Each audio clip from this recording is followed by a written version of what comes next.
Giving you the real from A to Z surrounding the Dallas Cowboys. News, updates, rumors, transactions, takes, and more. So strap up, Cowboys Nation, and start your day off with A to Z Sports.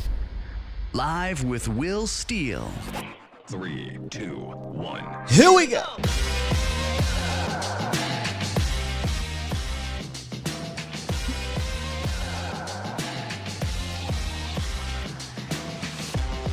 Good morning, good people.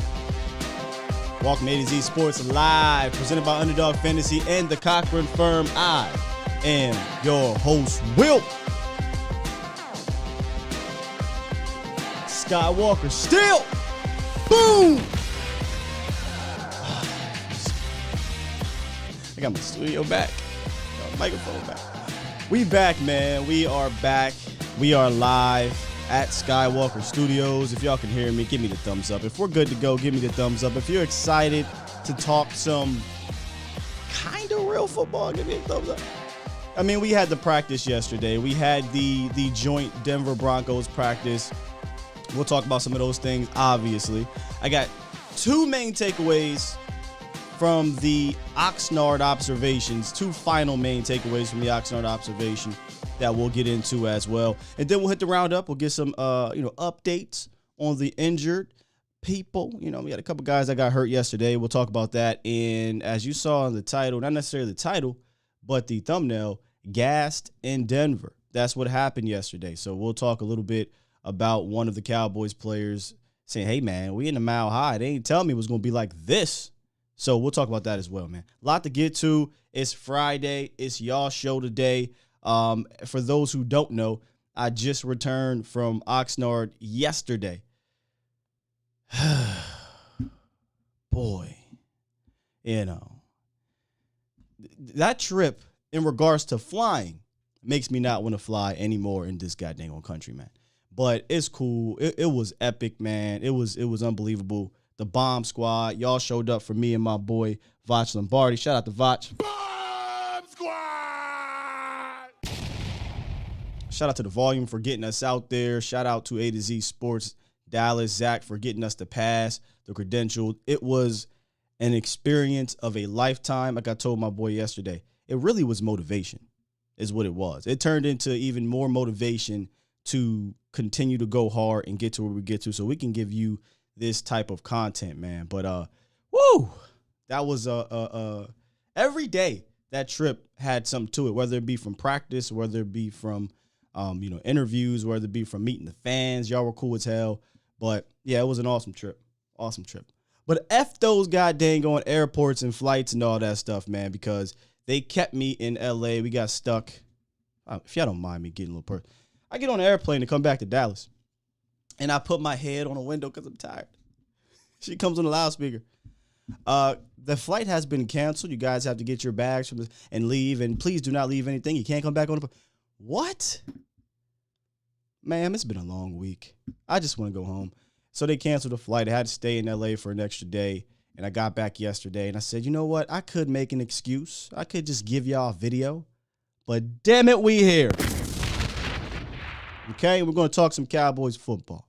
I promise y'all we will. Shout out to the Bomb Squad once again in the building. Y'all already deep. Appreciate y'all for being here. Before we jump into the roundup, and then we come out of the roundup, we'll talk about the Oxnard ops. I'm sorry, we'll talk about the joint practices. By the way, here's a phone line, 351-999-3787. Don't mind me. I got to actually get it up and open. My bad, y'all.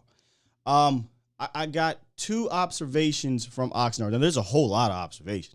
You know, there was a lot we took in. We went into detail on the show, on the morning show, after every practice, right? But Scott, what are your final observations? Let's start with this. The defense is going to be a menace. I'm just saying. If this defense isn't better, I'll come back on here and I'll apologize. Now, I said this many a times. It may take a statistical drop in certain areas, hence turnovers. Turnovers don't usually, you're not usually the number one turnover team in back-to-back years. But everything else, if this defense is not better, I will be shocked. I will be shocked. I think the pass rush is sick. I think Dan Quinn has a lot in his wheelhouse that gave the Cowboys passing game and offense in general trouble at practice. And the phone lines are open, y'all. I think the defensive backs made life a living hell in Oxnard for these wide receivers. Now, did they win? Sure. 101? Sure. Team was not easy.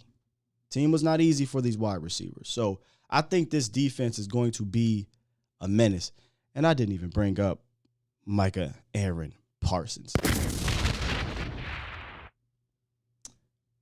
Defensive MVP this year. If they allow him to be, put it that way. If they allow Micah to be, he will win defensive MVP this year. I mean, he has that ability. And I'm glad, and we'll get to this part of it in the joint practice. I'm glad he got put on display in Denver that what he was doing to the Cowboys defense is not some, or offense is not some anomaly. He did the same damn thing to that right tackle over there in Denver. Okay, so we'll talk about that a little bit later, but I don't really have many concerns. Now, injuries are starting to trickle up. We'll get to that. The two guys that you want to be your kind of hunkered down one techs, one of those dudes kind of just been around. The other one has taken that a little bit of a leap, so we'll talk about that as well, but not too many concerns defensively. I truly don't. So, you want to call in and talk about that, I'll get into the chat, and we'll talk about that as well. Here's the other kind of main observation from camp. We could talk about the obvious, right? CeeDee Lamb and Dak, which we'll get to, by the way. But I think it's going to be virtually impossible to get a true grip on this running game until you get into the season. Hell, you got Tampa week 1. You may not really get a full grip on it for a few weeks into the regular season. And you might be asking me, why are you saying that? Well, in practice, they're really not working on the run game, keeping it to be. They're really not working on the run game. Number 2, you can't tackle. You're really not allowed to hit to the ground. So, angles and how, defensive backs and linebackers are attacking these gaps, all they can do is run up and they put their hands like this and kind of celebrate if they're going to hit them. So you don't know if somebody's going to break a tackle. You don't know if somebody's going to get trucked or they're going to truck the running back. You don't know if they're just kind of just flying upfield just to get upfield and then letting up. It's too much uncertainty in regards to how well this running game will be because of the way practices are now, right? So if you can't tackle in your regular practice, you aren't tackling in your joint practice, well, all right, let's see what happened preseason. Well, Zeke's not playing in preseason. Tony Pollard might not play in preseason. Dak's probably not going to play in the preseason. Tyron and Zach definitely ain't going to play in the preseason. So you're really not going to get a true gauge on this run game until the season starts. And the reason why I brought that up as a main observation is because I think, and we all believe this, right? This offense, at the very least, at the beginning of the season, is going to need to lean on the run game. It's going to have to lean on the run game. Hell, your boy Dalton Schultz came out and said it. We're a run team, right? That's our identity. We're going to be a run team. All right. We won't see it for a bit, but okay. Let's do it. So those are kind of my two things I took away as my final Oxnard observation. This defense is real. I think it's going to carry your team for the most part. And offensively, what is your identity may not really be shown until a quarter into the season. You got some tough ones. Tampa's run defense is real. The Rams' run defense is real. So you got a couple tough ones in the midst, the beginning of the season. Now, if you can run on those dudes, now we cooking with grease, right? Now we cooking with grease. All right, so I wanted to get that out the way as we got folks coming in, as we got the lines coming in. And I promise you I'll get to. Matter of fact, we're going to hold off on a roundup. I'm going to go ahead and get this call. We got James from Cali on the line, and then we'll come back out. Now, reminder to you guys, the call-in line is presented by the Cochran Firm, right? What's the Cochran Firm, Scott? The Cochran Firm has been the nation's premier personal injury, truck accident, and medical malpractice law firms in the country. Their attorneys handle the most challenging civil cases that are handled on a contingent fee basis, which means their fee is solely based on a percentage of the money they recover for you. The initial consultation is free. If there's no financial recovery, then we charge no fee. So stop by the Cochran Firm's office in Dallas or Fort Worth or schedule your free consultation today at thecochranfirm.com. James from Cali. What's good, brother? Hey, what's going on, man? I'm good. How are you? I'm doing pretty good. Now, I got two questions I was Sure. gonna ask you. Now, I know yesterday, during the practice /scrimmage yesterday with Denver, I heard I didn't hear from somewhere, but Jeff Kavanaugh, I'm sure you know who that is. He actually, and some other people were making references to during that time that Micah was just definitely unguardable. Yes. I mean, that's what I'm with you. That's what I heard as well. Me too. And then the two questions I have, that was kind of a statement. The two questions I have is, do you think that Noah Brown has finally turned the corner to where he may show us what he was in, I believe he went to Ohio State?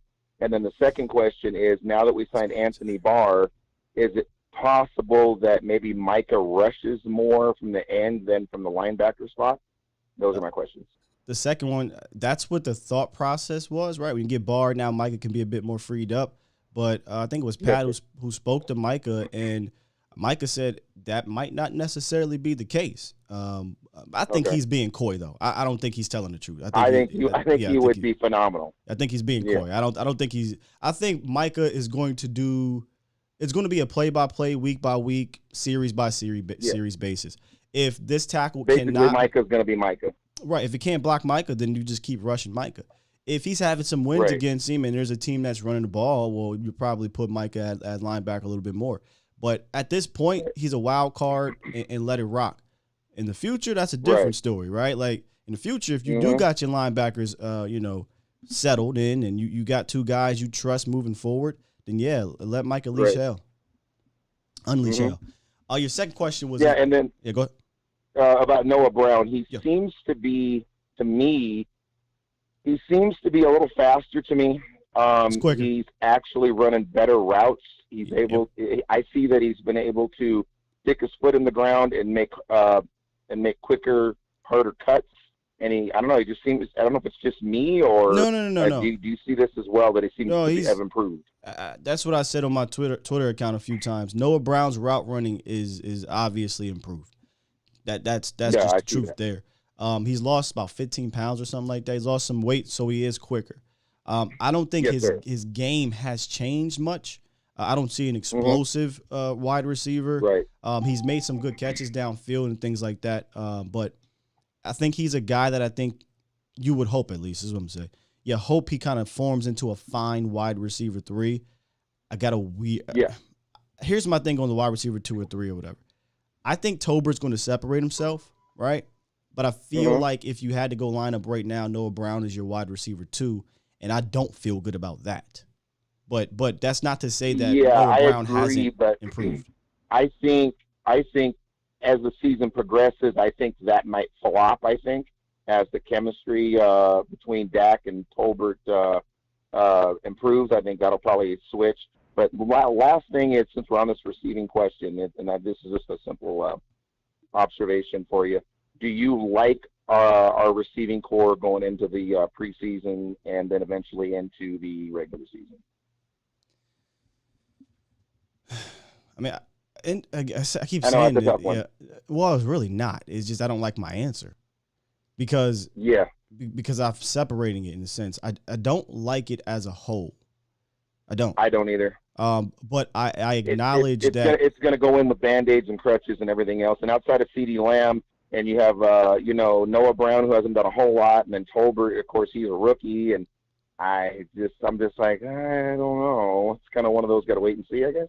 A lot of this offense is wait and see. But here's the thing. Semi looks improved. I'm encouraged by Semi. In fact, I want to see Semi get more run as your wide receiver 2, just to see what kind of connection you can have with Dak, because I think he has a higher ceiling than Noah.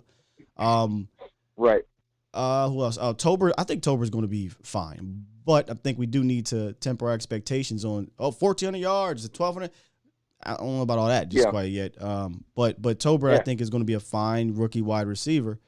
I think he's going to do. I think he's going to do good too. Player. And I'm sure that Houston's making the team too. I mean, Houston's going to make this team.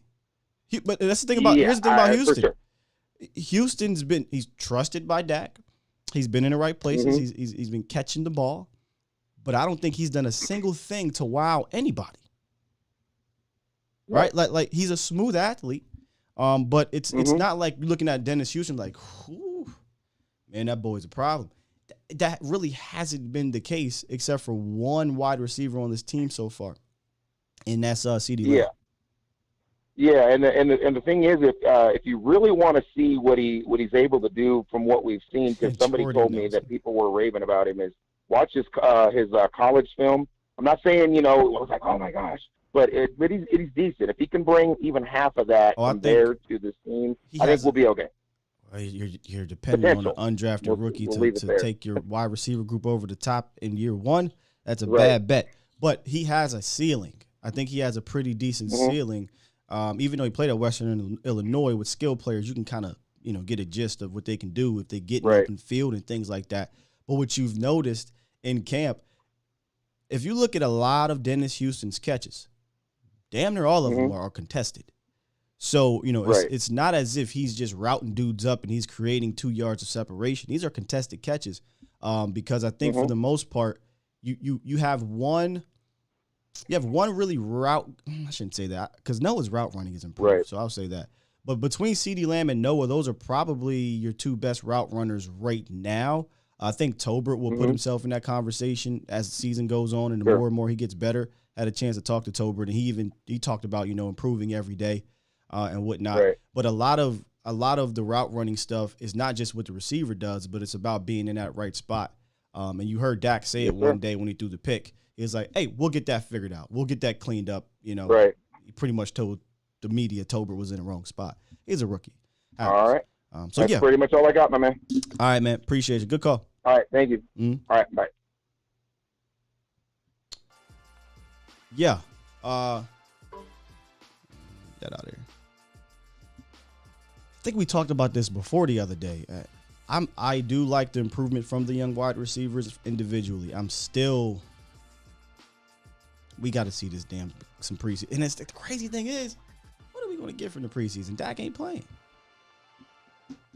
So you're going to get, Will Grier ain't going to play. Well, I liked Will Grier.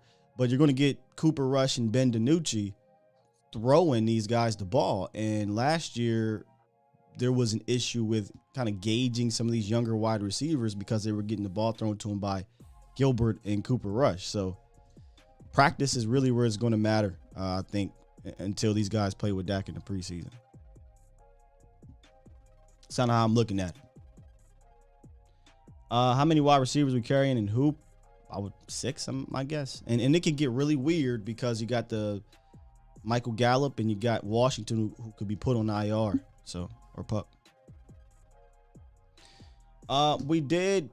What's good, Ted? Appreciate you. We did get a super chat by my guy, B. Burr. Salute to my OG. Appreciate you. Super chat. Then we're going to get into this roundup. $5 donation. Sky, what do you think about the lack of physicality on the O-line showed yesterday? I'm concerned. Here's the thing let me ask you this question. How possible is it to show physicality when you're passing the ball a lot? Right?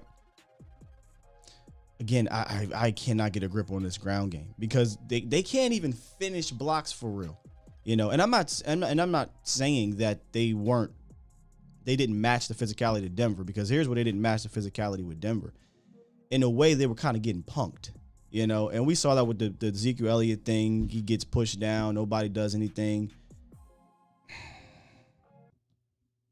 Josh Ball, ain't it? Josh Ball gets punked. You know what I mean? It was. They hit him with a whose man's is this? Ooh. So, it's hard to really gauge when you can't lean on a guy and drag him into the dirt and things like that from a physical standpoint. So, I don't know. If Tyron and Zach is in there, I'll tell you one thing. Terrence Steele is not a punk. I'll tell you that. Terrence Steele, Tyler Smith. I don't know that I'd worry about getting out physicaled, but maybe it'll be a mental thing. Maybe these guys just week to week are not being coached up to be physical from a mental standpoint. Who knows, but if you're going to be a running team, you got to be able to show that physicality in the run game. And I don't know that we're going to see it, B-Bird. Like, how are we going to see that in the preseason? I mean, I guess you could see it with the backups. Suppose you put in Aaron Shamplin and Malik Davis and Cooper Rush and Braylon Jones and these guys. But what are you getting from that, What are you really getting from that? So I think from an overall standpoint, it was not a great showing from the offensive line. Specifically, Josh Ball.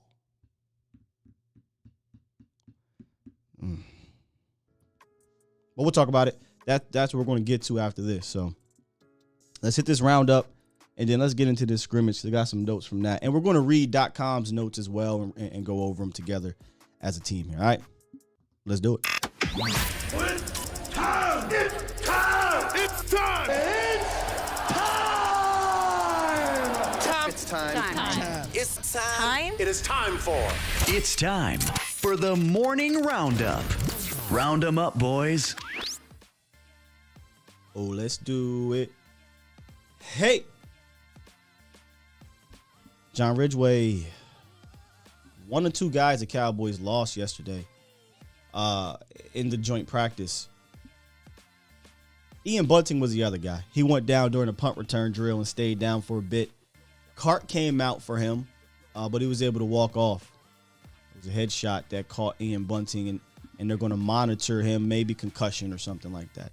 Now, I was a little nervous. If you watch the live stream, anytime somebody goes down, I'm extremely nervous. And they couldn't figure out who it was. And you just saw certain players kind of lined up and knee on one knee around them. Like, oh, man, when they started getting on one knee, it's serious. And then there's like, oh, it's Ian Bunting. I'm like, man, salute to Ian Bunting. I'm glad he's okay. But I'm glad it wasn't nobody else. That ain't right. But that's just how I feel being real with y'all. Y'all know I can't fake the funk. I was just glad it wasn't him. Somebody else. But shout out to Ian Bunting. He got up. I hope he's good. John Ridgeway, some type of leg injury. He limped off the field, was able to walk on his own, and headed to the locker room and did not return. He did not return. Not an ideal situation for Ridgeway. I think who's in the middle of a heated defensive tackle competition battle. Toxic. Oh, thank God it's Ian. That's kind of how I felt. But we need John need to get some momentum, y'all. He was kind of absent to me when I was at camp. And I want him to be a guy, right? I want him to step up. We need him to step up. But again, he's young. He's a rookie. These things don't happen right away unless you're Jordan Davis. But yeah, I think Quentin Bohanna has been the better one tech. Quentin Bohanna has done a little bit more things. He's made more splash plays. He's had a clear improvement. You jump from year 1 to year 2. So hopefully we can get Bo on the show. We've been trying to get him back, but just camp started, and before that, a lot of things happened. But so I got Bo ahead of him right now, and hopefully he's okay because he got to get back out there. We got to see Ridgeway make some moves in the preseason. In the middle of all this defensive tackle rotation, competition, whatever you want to call it, you got Neville Gallimore, who is the leader of the pack. And make no mistake about it, he's the leader of the pack. But for at least from what I saw down in Oxnard. But Neville is setting the tone from the defensive tackle position that is looking pretty good. It's looking pretty good. But this is what he had to say about the altitude in Denver. He said, I wish somebody would have given me a better warning for this altitude out here. I felt like I couldn't breathe the whole time, but it's all good. We'll get better. They say you don't know what the altitude is like until you have to go through a practice and run around a little bit. That check engine light was coming on. I went and read my guy Pat Walker's article who detailed the altitude difference, and from Oxnard, which is like nothing, Dallas, which is like nothing, to Denver, which is over 5,000 feet above sea level. I've never been to Denver. That was one of our places Michelle wanted to go, though. Check it out. But apparently he was, I can't breathe. And we didn't get a chance to really see the defensive side of the ball, so you don't know how bad they were laboring. But I wonder if that's why we didn't see a lot of Tyron and Zach and whatnot. They were kind of just letting these veteran guys kind of take a break the first day in Denver because they knew what this altitude could do. I don't know. I'm just guessing. But from a defensive standpoint, they won a lot more than they lost from what I was hearing down there in Denver or up there in Denver. Offense was a different story. But here's what I was mad about for the live stream. They didn't really show a lot of the defense. We heard about Micah, and everybody said about Micah, and we'll get to a little bit more in the notes. Heard Sam was doing great too, Basham gets a pick. They didn't get that one. We're going to talk about Kelvin Joseph later, but there was not much from a camera standpoint on the defensive side of the ball. Most of it was on offense. So there's that. All right, man. That's the morning roundup. Let's get back into the chat here. See what y'all talking about. Ridgeway. Damn, TA, why you gotta be trash, man? Peasy said it sucks trying to breathe in the mountains up there. I'm going to take their word for it. And if you go look at the Denver Broncos history, I think this is like dating back to the 90s or something like that. In September, their record is phenomenal. It's crazy. And I think it might have to do with, football's just beginning. Teams are still kind of catching their wind. Now, at home, by the way, their record is phenomenal at home. And then you go to Denver in that altitude and you're like, whoa, I ain't ready. So I think that's kind of what's happening. And we'll see. They got a game on Saturday. A lot of players are going to have to show something on Saturday. Dallas the Gray says Sky is really bad up there. I believe it, man. I would take y'all word for it. Scotty, Denver has the most unique advantage in sports. Yeah. All right, let's get to 253, and then we're going to hit these notes. 253, what it is, what it do. 253. Going once. 253 going twice. 253 sold. Back to the chat. All right, so here's how we're going to do the notes, y'all. So I can pull this up. I got some of the notes. I got my own notes, but I also have some of the notes from .com. So we're going to kind of remix and do both of these things here at the same time. Give me 1 second. Let me make sure we got that. All right, let's see here. Yep, there we go. So we're going to go ahead and dive into some of the Dallas Cowboys staff writer notes and then some of the things that I saw from myself, which kind of goes along the same lines of this. Now, here's why I wanted to bring up their notes. It's different when you're actually down there and then that stupid live angle they give us. I blame Brian Broaddus for this. They used to give us the full angle, which I get it. You don't want to show what's going on. But now they zoom in and you only really get from like tackle to tackle. You don't really get the full thing. And even then when you get tackle to tackle, the camera goes one way, you miss what's happening on the backside. So these are kind of notes with asterisks, right? Whereas when you're down there, you see all of it. And I learned that real quick. You see things that people aren't putting out there. So I wanted to go and read what they had to say. And the first thing at the top, Micah Parsons is apparently hard to block for the Broncos too. Parsons has wrecked many practices in Oxnard, and he carried it over to Denver. He pulled up many times before getting to the Denver quarterback or quarterbacks, including one Russell Wilson. My boy Vach was getting lots of respect, as he should. Lots of respect. Shout out to his, he did a radio hit yesterday on 105 to the Fan. Shout out to Reg and KG, man. They show so much love for the culture. Let's go, baby. He has this saying about Micah that should be going around, right?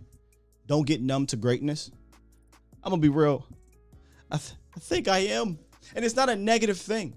It's a thing that I think is just a natural human thing. We see him do these amazing things consistently that it becomes normal. It becomes normal. Now, we didn't get a chance to see a bunch of it, but they did. And from everyone that I'm reading from Twitter and the guys down there, Micah just wrecked their offensive line going to get the quarterback. Basically carrying over what he did against the Cowboys in Oxnard, which is why I kept saying, hey, man, it's Micah. We expect. But, as long as you got Micah Parsons on that side of the ball, I think everything else kind of trickles down from it. He is one of them ones. He's one. There's only like maybe 4 of them in the league, right? And that might even be a bit much. You know how people say, hey, there's only really 3 elite quarterbacks. I don't even want to use the word elite with Micah. Sure, he might be one of only 2. Y'all know who I'm talking about, the other person. He might be one of only 2. So as long as he's out there, I think you continue to build around that, and your defense is going to be in the mix to be in the top half at the bare minimum, right? Like, that is the bare minimum. I think the floor with Micah Parsons out here is top 10 defense, and the ceiling is much higher as long as other guys carry a little bit of weight. So if you go look at some of the notes here on .com, that's one of the things they talk about. The other one, Dak Prescott and CeeDee Lamb connected multiple times during team drills, continuing the strong practice work they were putting together before the team traveled to Denver. Prescott fouled Lamb for a 25-yard touchdown on a post route, with Lamb beating cornerback Michael O for the score. I tweeted this out, and let's get over here to the Twitter streets. There's no way you could watch Oxnard camp and now this joint practice and have concerns with Lamb, and in particular, Dak to Lamb connection. They are locked in. Period. I know a lot of people were worried about CeeDee Lamb. I don't know why, but y'all were. I know a lot of people are worried about Dak to CeeDee Lamb. But from camp, from the joint, if your worries aren't a little bit eased up, then you're just a worry wart. You know what's called a worry wart? And that's fine. Just say that. But if the more data you get, the more your opinion should be formed, right? Like, if you're going to blindly have an opinion, say that. But if you're given more data, use that data accordingly, add the context, mix it all together, and your opinion on a certain situation should be a bit different. Your educated guess should be a bit more educated. And I'm telling you right now, I had no issues with Dak to CeeDee Lamb in practice in Oxnard. And if you looked at it yesterday, shouldn't have any issues there. Now, here's what I love about those two. They asked Dak, hey, man, you had a great practice with CeeDee Lamb against the Broncos. Dak said, yeah, but we still got stuff to work on, man. There was this one particular play where it was a 50-50 route. He picked the harder one, and I thought he was going to go get the easier one, but we'll get that figured out. That's an easy fix. Never be content. I love it. Never be content. Sully said, you can still worry, Skies. What is Dak going to do if he is doubled and bracketed? Again, that's a different question. That has nothing to do with the Dak to CD connection. That has nothing to do with Lamb in particular. That's a schematic thing. I'm just specifically talking about Lamb taking that next leap, which he has shown, and Dak being able to connect with Lamb, which they have shown. Just those things. What you're asking is schematics, right? You're talking about, well, what happens? What about Tolbert and Vasher and Simi and Noah? Can they step up? Or what about Kellen Moore? Can, if they're bracketing and doubling CeeDee Lamb, can he get him open? But those two are fine. Those are not my worries about this passing offense, is all I'm saying. That's all I'm saying. OG. We got OGB Bird in the building. What's good? Hey, what's up, Sky? Welcome back, brother. It feels good to be back. I'm still on, I don't know if this is jet lag or not. I've been in like 3 different time zones in the last week. But, boy, if it wasn't for coffee, y'all have got a sleepy Sky. Yeah, so I did send that a super chat, and you clarified a little bit better than what I guess what I was saying, because you did say it wasn't much running, but Yeah, it wasn't. I still have a little PTSD from that 49ers game last year, which I Don't think blame you. the adequate word that you used was punked. I think we got punked that game, but also a few things in practice, the dual practice yesterday that I saw that I didn't necessarily like. Not just Zeke getting knocked down, but nobody coming up and stepping in for him, no offensive lineman, nobody else coming in and fighting that fight for him. He shouldn't have to do that. I saw Dak barking at defensive lineman. Nobody was over there with him on that. The thing that was noticeable to me for Oxnard is, it's kind of weird. You can understand it because you play football. Is that out of that all those practices, I never heard about a brawl, never heard about a fight. They might have had some, but it should have been enough to where it made the news. Yeah, they had scrums. Yeah. Yeah. And so to me, that's what that. I mean, when you play against somebody that long, practice that long against them, at some point in time, these brawls ought to break out, and we should hear about them. I'm lining this up to say that that's just not the way these guys are built, but that's the way you're going to win in this league. And so I'll ask you this. So we talk about emotional and vocal leader.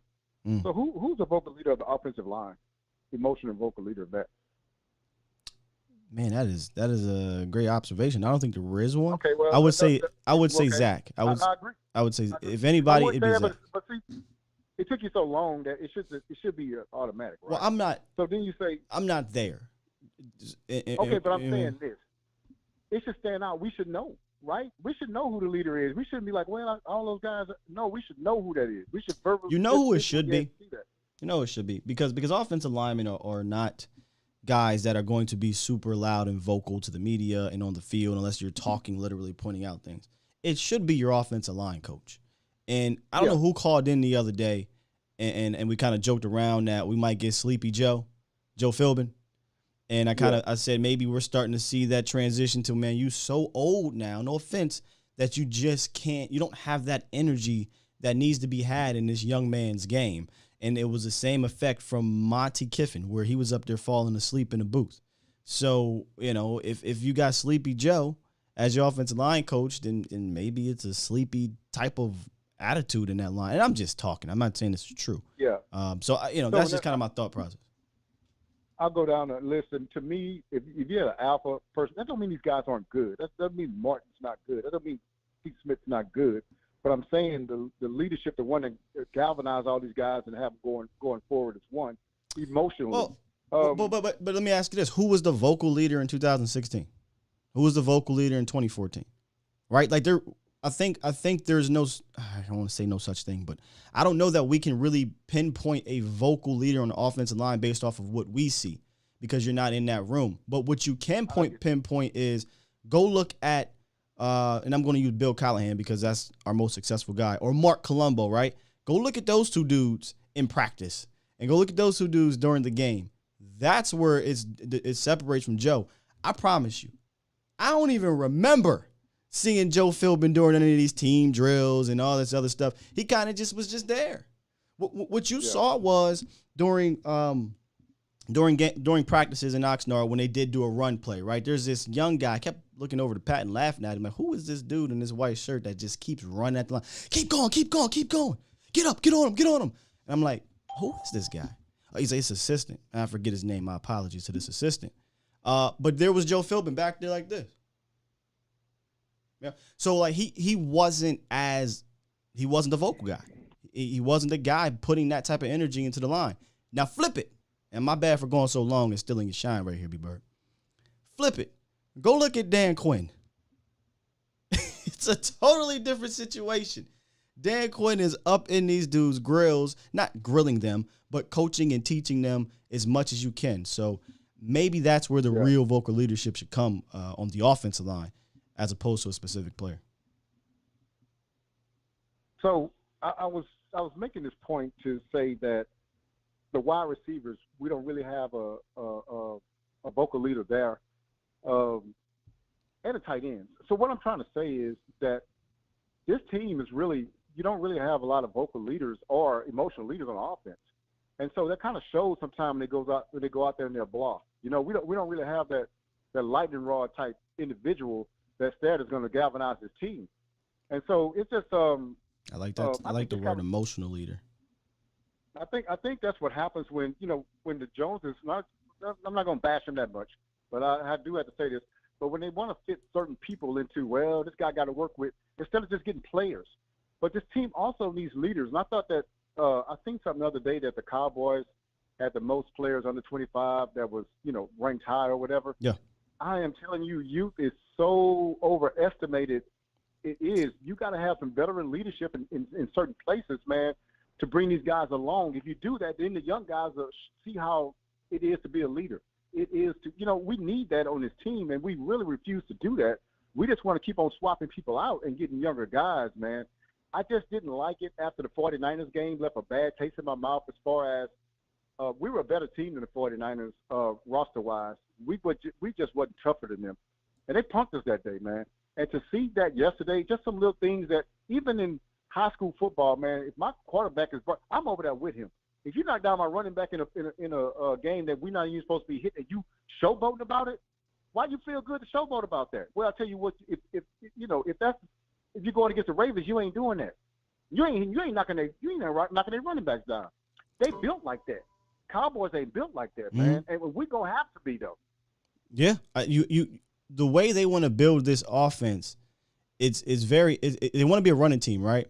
But do they have that attitude? Yeah. I don't think they do right now, and that's so crazy because what did I dub this draft class? The attitude era, right? Now that comes from more than just the specific players on offense because there's defensive guys too. But I think what you notice is that the players can have a certain attitude. For instance, Tyler Smith, but Tyler Smith can't change an entire attitude of an organization or a coaching staff. Absolutely. Meaning a guy like Kellen Moore, who is just, let's be real, that's not his game. But maybe that would change. Maybe it has to change. But there's certain guys that you run through a wall for, and I'm just saying he ain't one. Guy, it has to change either with Kellen Moore or it has to be somebody else. The thing is that I dubbed them the corporate Cowboys, and if you really look at Kellen, he's real corporate also. Oh, but this game is 100%. always played with passion, man. We can't. Kellen is a guy that wants to go up on the chalkboard and draw up great plays. But the thing is that when you get on the field, you wonder why they don't work because those are human beings out there. They play with emotion. If you get them all the way to the top of their, playing to their highest level emotionally and intellectually, then you're going to get the most out of it. It's not just one of them, right? Because that's why, man, sometimes we look like deer in the headlights when we out there. We get punched in the mouth. We don't know how to respond, man. And so I just didn't like the look. I love the term you use, emotional leader. Like that to me rings louder than vocal. I don't need you to be rah-rah. I don't care about how much you're yelling and screaming and all that stuff. That's cool. That's fine. Some people can mesh the two, vocal and emotional. But as an emotional leader, that's real. If you we talked about it with who was it? Von Miller that came to the Rams and told AD, he was like, hey man, I am the leader of this team. My leadership is a bit different, right? But Von said, nah, man, when the time comes, right? Like when it's time for you and you feel in a certain way, go ahead, speak up, go ahead and let them know, let your emotions out. And he did that. So, I love the term emotional leader a lot. And I actually think that, and me and you talked about it before. I think if he doesn't do that, if Von Miller doesn't tell him that, they may not win. They may not make the Super Bowl because he gave a speech in the NFC Championship game, and they were behind. Yeah. And so after that speech, I don't think the 49ers scored. Well, I won't go as far and say they may not win the Super Bowl, but what I'll say is that it may have not unlocked a different level of Aaron Donald from a leadership standpoint, right? Like Aaron Donald took that veteran. Which how much do I preach that on here? I'm not preaching it just to talk. I'm not just saying it. These are what people have told me. These are what players have told me how much that matters. So. I'm with you. You do need to bring in some veterans, and they did on defense. They got Ball. But what you're asking for, I don't think it's going to change from the offensive line standpoint. Tyron is he's not a guy that's going to speak a lot. He's not even emotional. Tyron is stoic. If there was one guy that you can say who's the emotional or vocal leader, it is Zach, because that's the guy that they go to talk to. but they're not necessarily on the field doing all the rah-rah stuff. There's a handful of those guys in the league. So Sky, I'll tell you this and I'll let you go. I think, I always think it's organizational with the Cowboys, but Sure. I think if you look at the issue is that it's not a separation of ownership and coaching on the field, because I really think the true leaders of this organization are the Joneses. It's not the coach. It's the Joneses. And so since it's the Joneses, they're going to lead in a certain way that's non-football. And so I don't like that, and that's what the problem is, because I think Mark McCarthy is a good coach. But if you start looking at it, man, it is so hard to win here because you can't even set your own culture. This is the Joneses culture. They set it, and they put a figurehead in front of it just to run it and pay him well, right, so he can shut up. And so that's because they're corporate. They worry about the bottom dollar. They worry about the bottom line. And so they're getting corporate players in here. They're getting all these – anybody that come in here and say something contrary to the program, you're out. And so, but those guys are alpha guys, because the thing about it is if you don't say, then you're not, right? So alphas come in and be like, man, this crap ain't going to work. Oh, you got to go. So why even bring that guy in, And so it's a certain criteria player that has to even – you have to be a certain way to even have a chance to play for the Cowboys. But that way is not going to bring us success, man. We got to get out the way, get football players in here, and they might bring some things to the table. I think man, they got to get out the way know. of the coaches. They've brought in fiery type players, right? Now they might leave after a bit, but they've brought them in. But they got to get out of the way of the coaches and let them form a true identity that coach wants. But here's what Mike McCarthy said to put a cap on all this stuff. We don't want the fights. We're not here for the fights. I don't view it as toughness. So that's kind of what he said going into the practice. And there was 6 of them. There was 6 different fights, whatever you want to call it.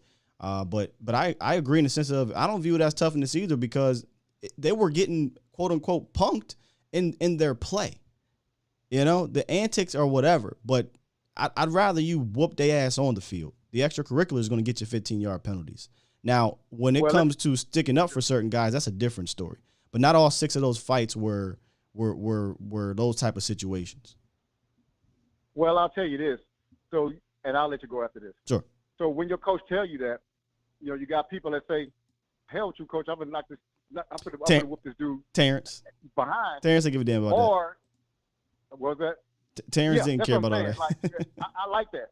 And so I'm not. I hear you, coach, but we're going to have to talk about this later, because I'm gonna whoop this dude. I understand what you're saying, but he can't do that to me. I'm gonna whoop him, and we and you will have a discussion later on.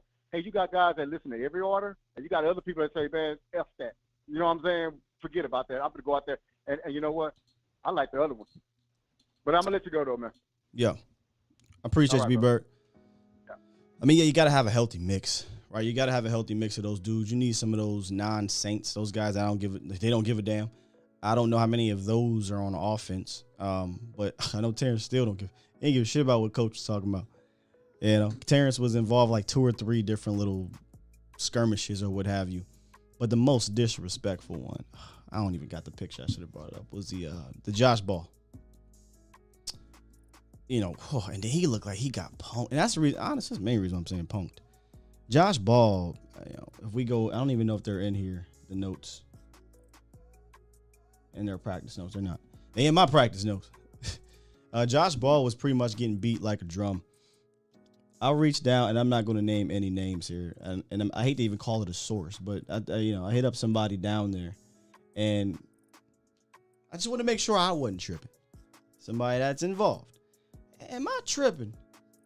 Or was Josh Ball getting worked on the regular today by the Denver Rushers from what you saw down on the field? Yeah, he sucked ass. That's what I was told from somebody down. Because I'm like, we can't see every play. We can't. The angles gets weird. But quote, unquote, end quote, I'm sorry. Yeah, he sucked ass. And what did it for me is when he got beat by number 93, I think it's Draymond or something like that. And he hit him with this fella, or whose man's is this? I mean, like he was on his head. He did one of these. I mean, this? I don't know where y'all from. this, when you do this to somebody, I'm getting mad at myself. I'm getting mad at myself. And for those who might be listening, that's not watching, I'm talking to two fingers. With it looked like it's not a gun. Some people on Twitter was like, "Oh, he should get fined." It's not a gun point. That's not what he was doing. He was hitting him with a man. And this was you ain't. And then you saw Randy Gregory come over there. This dude. Then you saw the rest of the defensive line. This dude and just completely disrespected Josh Ball. And Josh Ball turned around and I had secondhand embarrassment. Josh, he didn't know what to do. Like he was kind of just shook. Now that's a period in time where y'all boys should have came over there for your boy. I don't care how whack he is. He got disrespected. Almost. There's only one other thing you can do that's more disrespectful, and that's like spit on you. You know what I'm saying? That's disrespectful. And that they just kind of let that happen. Kind of got punked. So. Maybe another show will go in more depth about this offensive tackle, swing tackle situation, but how much longer is the leash? That was my question on Twitter. How long is the leash for Josh Ball? Because there's going to be a point in time when Tyron Smith misses action and you're going to need to count on somebody, and he's not it. So, and I'm not trying to pick on him. I'm just being real with y'all. But am I lying or not? For those that know what I'm talking about, this action right here, 2 hands to the dome, to the temple, to the back of the head, to wherever. 2 fingers, I'm sorry. And the push. Yeah.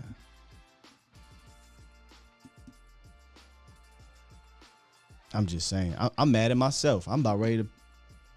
Come on, man. Let's get to the horns, man. We have 484 Houghton from Reading, PA. What's good? Is this wait. Please tell me this is Tom. Is this Tom? And he just hung up. Damn, that's cool because we got another young OG that I haven't talked to in a long time. Short Dog, what's good? What's up, bro?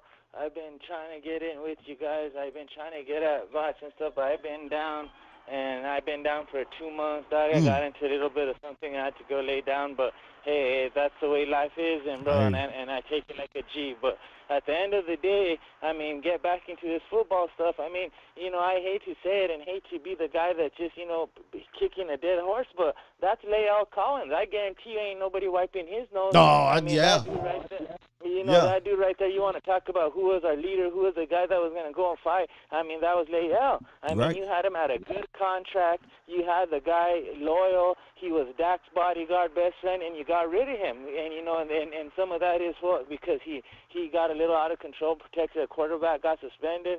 I mean, and back to all this leadership stuff, bro. Like, I'm telling you, like, you look at what these receivers are getting paid. That Amari deal don't look too good, and it's really just it's the Cowboys getting rid of pieces and not addressing them. That's why last year I was so big on Rashawn Slater or anybody, because we should have already been throwing darts at that offensive tackle spot.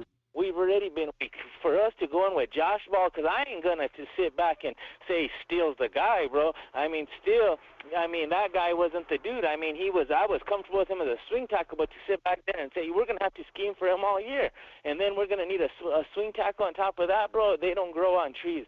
So to me, that hurt me, and the whole Amari Cooper deal, that's gonna hurt me too.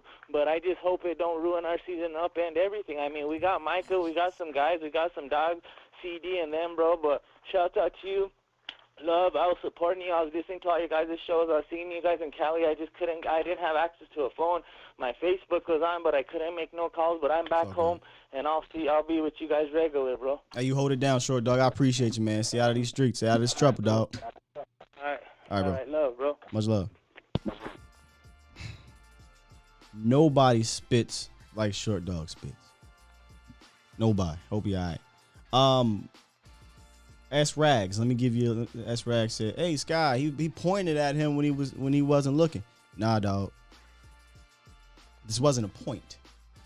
His hands connected to his head, and he didn't necessarily mush him, but he get the. You know what I mean? Yeah. It wasn't just I'm pointing at you while you turned around, and then when he did turn around, the rest of the team is like this in his face. Josh Ball didn't do nothing, so. I'm just saying. Go back and watch it. But I be wanting to take breaths for short, dog. You're a real one. It'll be cool. We got in here. Woo, my boy. Hey, listen. B, we got beef, B. You ain't called in months, man. What's good, fam? What's good with you, my G? How you doing? I was getting a little worried, man. Oh no, man, I'm all right, man. I had a surgery. Ooh. I got hurt at work. Are you good now? Job, but you recovering? Yeah, I'm good, man. Okay, that's good. Yeah, I'm good. I still been tapping in a little bit, man. I just been tired a lot lately after working and all that, but I've been tapping in. B, you know the first person I thought about when we signed Anthony Barr? It was you, man. Hey, I had tagged you when I seen it on the site on the A to Z page on Instagram. I had tagged you. I don't even listen. Instagram, I'm terrible. I know you don't be on it like that. I'm terrible. But I was like, yo, I was telling my man Scott Steele, check his page out, man, on YouTube, and did the whole thing. Months ago. I shouted you out and everything. You months as soon as the first wave hit, you was like, hey, what about Anthony Barr? I was like, man, no, there's other people. Then you called me back like a month later. Hey, Sky, what about Anthony Barr? I said, B, I'm sorry. Yeah, I think we're gonna need to look at Anthony Barr. Yeah. Hey, I hope he don't disappoint me, man, because I was going in the pain for him. Yeah. No, man, you know, I saw the little, first off, man, the dresser situation you're talking about with Josh Ball. I saw it, watching it, and it was the gun thing. When you put your two fingers together, it was the gun thing, but it was more of the I'm putting it to the head to push you. I don't know that he was saying I'm trying to shoot you. You know what I'm saying? You know what I'm talking about? Like whose man is this? What we're not gonna do is we're not gonna sugarcoat it. Nah, so you flat out think he was doing the gun gesture on purpose and he wasn't doing the two fingers to the mush you type of situation? It was basically tell him, you I don't know if I can say it on air, but you weak. I'm just gonna put it to you like that. Yeah, for sure. Yeah, for sure. You know what I'm saying? And it was just I saw that and I was like, oh hell no. Basically, you P word that's so disrespectful. Is what L. Levon said, right? I smell. That's basically what he was saying. Okay. That's the word that I was gonna say. Yeah. But you know what, man, that was so disrespectful. But you know what? It's like I told, I had been saying in the off season, I was just like, you know what, the way the Cowboys handled this off season to me, and as Cowboys fans, just pay attention and see that you need to temper your expectations this year. And just, to me, this is one of those years for me personally that I'm just going to sit back and I'm just going to watch these young kids develop. The Tyler Smiths, the Jalen Tolberts, the Sam Williams, the John Ridgeway. See if Micah Parsons is going to take a next step, which I believe. See if Trayvon Diggs can take another step, which I believe. Jaron Kearse, see about his leadership and see if it's going to continue to impact the team. I'm more excited to watch the defense than I am the offense. Same. I want to see that take another step forward because this roster, and that doesn't necessarily mean it's going to equate to as many wins or as more wins. It may not even get them a 10-win season, but I want to see these guys take another step. It's just more about evaluation for me because there's nothing that I see about this team that's going to be better than last year's team. And we beat the dead horse about it. We know they shouldn't have let go Coop, how they let him go, how they lost Randy Gregory, how they lost Cedric Wilson. They didn't even try. I don't understand. Back then, it's something about what the Cowboys do, man. They wait so long to re-sign players that they have leverage for, and then they end up needing them during the season, and then they go out and they get a bag. Like Cedric Wilson. He was your fourth receiver last year. Injuries happen. They're a part of the game. But if he's your fourth receiver all year, he doesn't get a $21 million deal, and he's probably still on this team. He's probably your third receiver and not Jalen Tolbert. I think I'd feel a lot better if Ced was here. I don't even know what the contract looked like, but based off of where we're at this moment, I would feel so much better if Ced was here. But it ain't, so we can't put the toothpaste back in the tube. You know what I mean? Right. He probably gets maybe a $2, maybe $3 million deal. As a fourth receiver, bro, that's a bag. And I'm like, coming out of camp, I was like, why didn't they re-sign Randy Gregory? Why didn't they re-sign Cedric Wilson? Like, these players don't even have the leverage at the time for Randy Gregory with his past issues. But we never know what the agent is thinking as well. So I do understand the sides of it. But the Gregory situation, they tried it with Gregory. So I'm not even going to harp on that, right? They literally offered him the contract, but because of one word, they didn't sign it. They fumbled it. It looked bad. It is what it is. But I want to go back to what you said about, basically you're adjusting your vision on the season. And I don't necessarily think that's a bad thing. I do that with movies. I do that with albums, right? Depending on the certain person you're listening to, artist or movie you're watching, I put myself in that frame, in that mindset, right? And that's how my expectations are adjusted. You're basically saying, all right, look, I'm not as confident about this season being a Super Bowl season, but I want to look at other little things that can build me confidence moving forward. You want to see, like you said, the young guys. Can Micah step up? Can Dak do this? These little things. You're adjusting your minute, your small vision of this team, and I don't think that's a bad thing at all. I'm going to go into the season B, like I said earlier, and I'm gonna try to stick to it. I got away from it last year. It's a week-to-week league. It truly is. But as fans, we are allowed to kind of go a little bit overboard, right? Oh, Super Bowl, and that's part of being a fan. But I got away from it last year, and I want to get back to it, man. I'm going to enjoy this season, whether win, lose, or whatever, week to week. We're going to break it down. We're going to figure it out, and we're going to see, how, like you said, how is so-and-so developing? How is so-and-so developing from a week-to-week basis? Because if we're being completely honest, I don't care how much of a homer you are, if you're being completely honest, your front office didn't give you the confidence that they are all in on the season, right? Correct. So, don't piss on me and tell me it's raining. All right? I know y'all not all in. Now, that doesn't mean you can't win it, right? You could win it, but because you are basically telling me you're not all in, I am not all in my damn self. So go out there and prove it to me. Exactly, man. And when you look at this team, the one thing we can say about Jason Garrett, as much as we want to sit over here and talk about him as a leader and all this other stuff, I guarantee you if Jason Garrett was the coach of this team, that offensive line would not have been – it wouldn't be going into this season like it is now. That's the one thing that I know about that I appreciated about Jason Garrett. He knew the importance of offensive line play. Sure. And not being behind on developing your offensive line because the one thing man, when you late on rebuilding your offensive line, you're going to have problems. And we talked about, I think I heard you say something earlier with the last caller or the caller before, is that the front office needs to get out of the way of the coaches. I think they have with Joe Philbin. And for me, I'm going to be honest with you. I don't think any of these guys that they're bringing in, I don't think they would play. I don't think they could have played for Garrett. Well, let me be a bit more specific. When I say out of the way of coaches, I mean out of the way of your head coach. Oh, okay. Are they in the way of Kellen? You said what? Are they in the way of Kellen? I mean, not Kellen. I'm sorry, Dan Quinn. Nope. I don't think he would let him either. Oh, there you go. Right, right. So I think it's we've seen them say, hey, whatever, defensive coordinators, do what the hell you want, but the identity of a team really starts from the top down, right? Not from the middle. Right. we can't skip over the top, which are the front office of suits, and then go to the head coach and be like, all right, well, let's start there.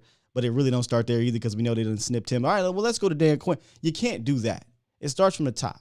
And as much as I do like Mike McCarthy, the person, and whatever, but it does come off that he's snipped a bit. So I don't know that there can be enough leadership there or he has enough leeway to do what the hell he wants. It doesn't feel like that. And you said that earlier in the offseason. You was like, you hate the notion that and the fact that they don't mess with the defensive side of the ball, but they always pull in that mess on the offensive side. And you're 100% right when it comes to stuff like that. But man, I told you about this Joe Philbin during the season, and you was like, no, Joe Philbin is all right. I said, no. I said, no, I'm not a big fan. And I said, you'll see. We wanted them all gone by the end of the year. I don't think he's developing. He developed one guy. And Terrence Steele is still not even a finished product. No, he's still young. He's still working there. Lionel Collins wasn't a Joe Philbin guy. That's why he's not on his team. And Mike McCarthy to be fair, is a Joe Philbin. Mike McCarthy is a Joe Philbin fan, and I think he tries to empower that coach specifically to make sure his voice is heard.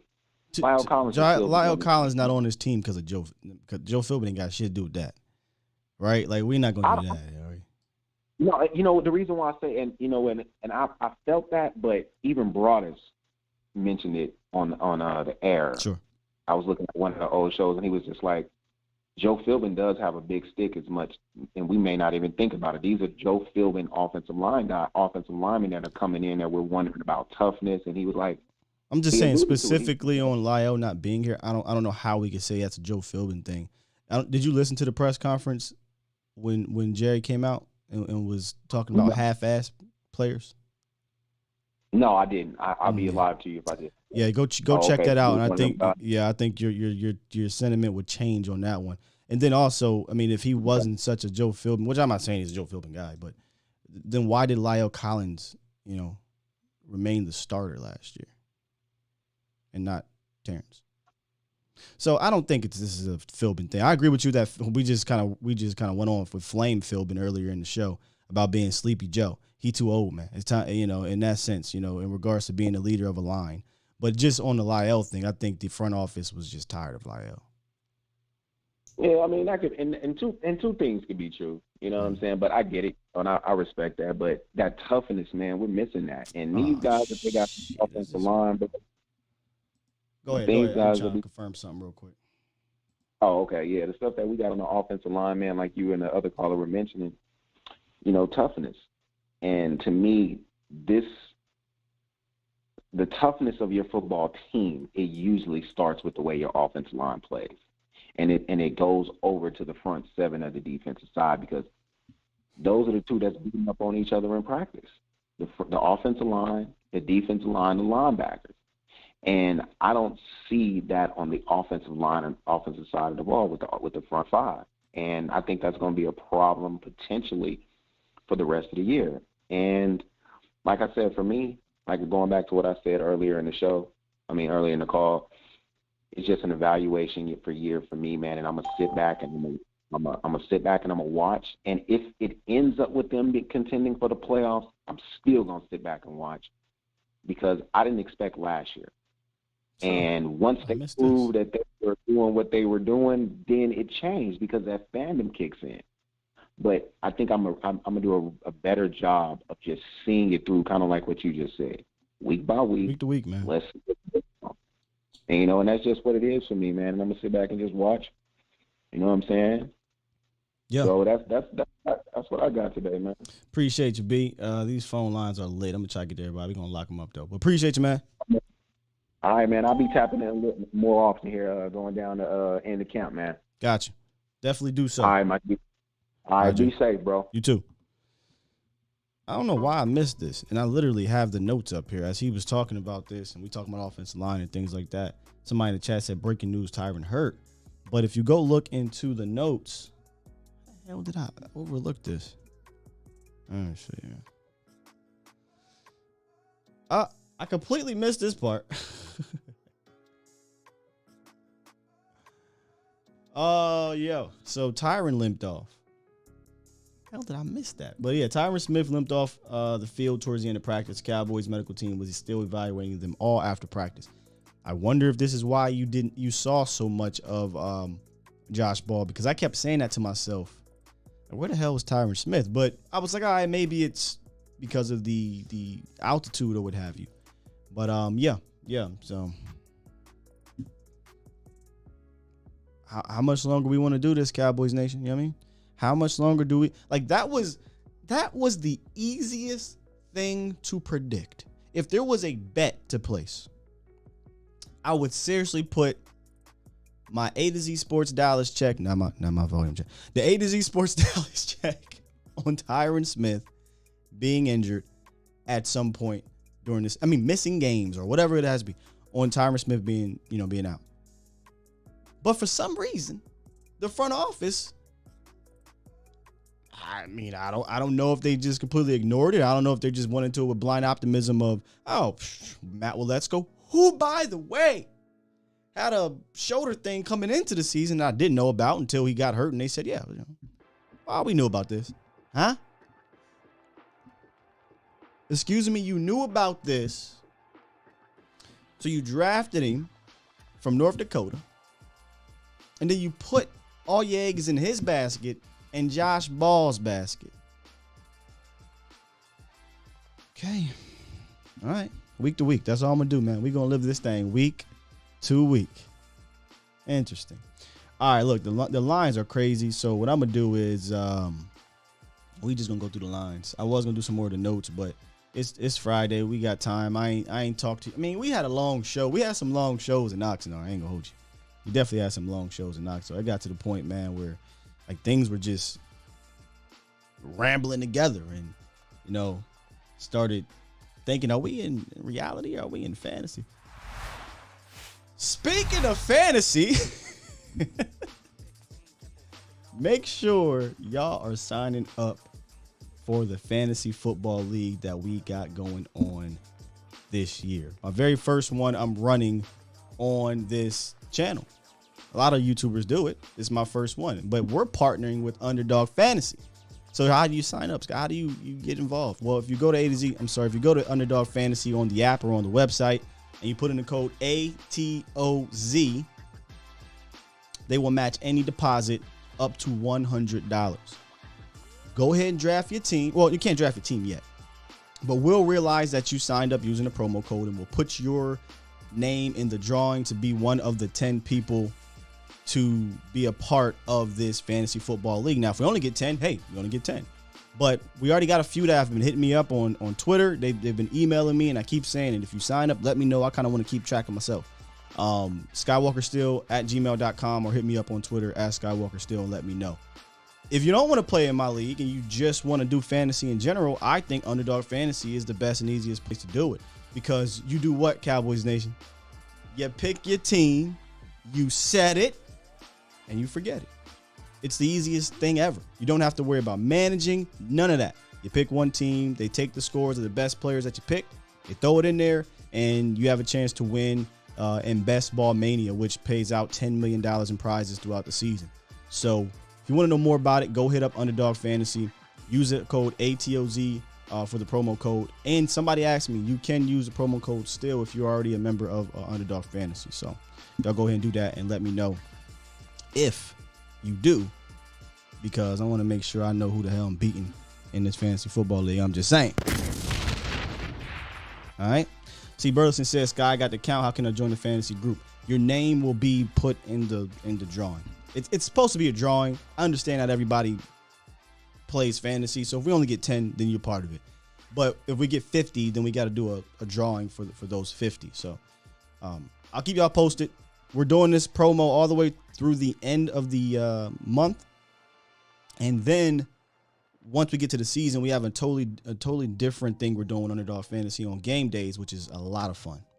All right. All right, here we go. We got lots of calls, man. Lots of calls. And we're going to start with two of the guys that I respect a lot in this Cowboys thing. And that's my guy, Set It Off, Chris. What's up, man? What's up, baby? What's going on, man? I'm good. How you? It's a lot of doom and gloom in the air, man, from one practice. But I guess I don't know if I'm drinking all the Kool-Aid, but help me understand something. So Tyron limps off, right? Mm.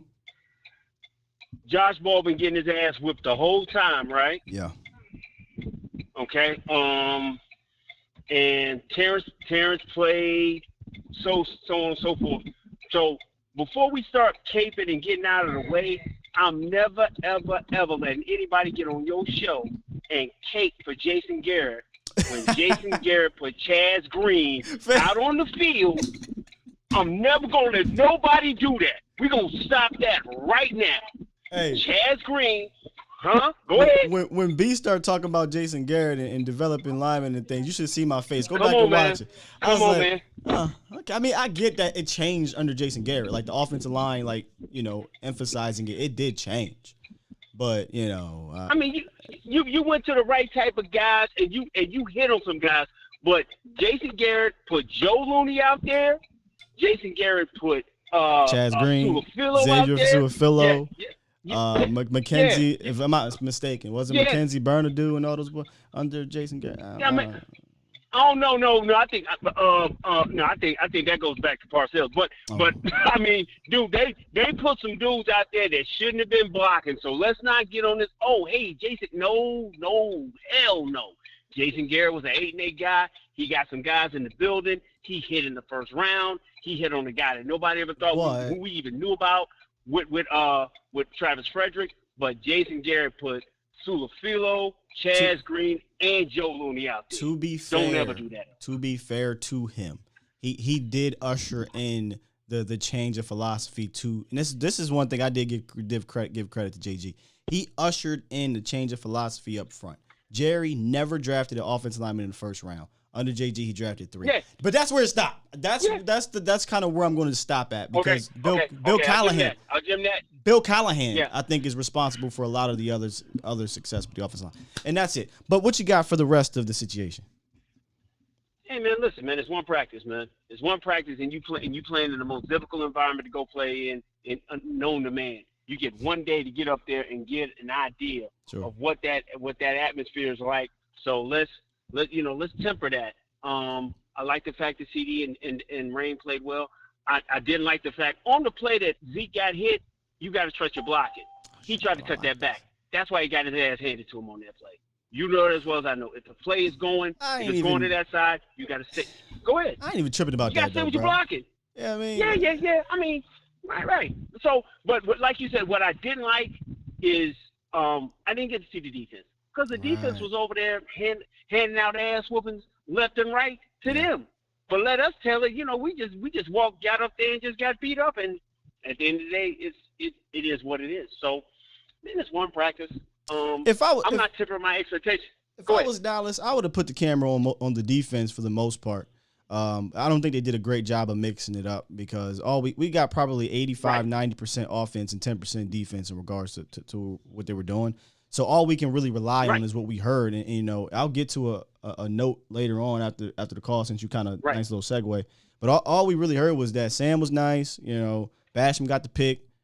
Micah made it hell for all those quarterbacks, and then Kelvin Joseph was getting a lot of action. Yeah, and that's fine.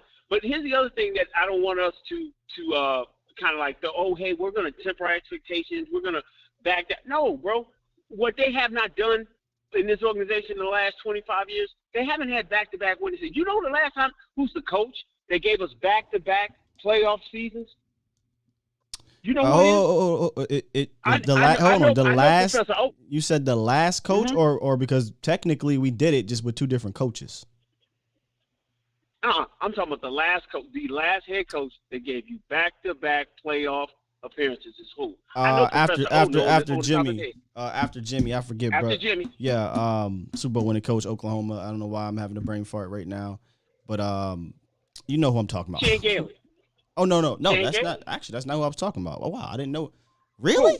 Yeah, Shane Gailey. Yeah, 1995, 1996. No, that wasn't Chan. That was the coach I'm talking about.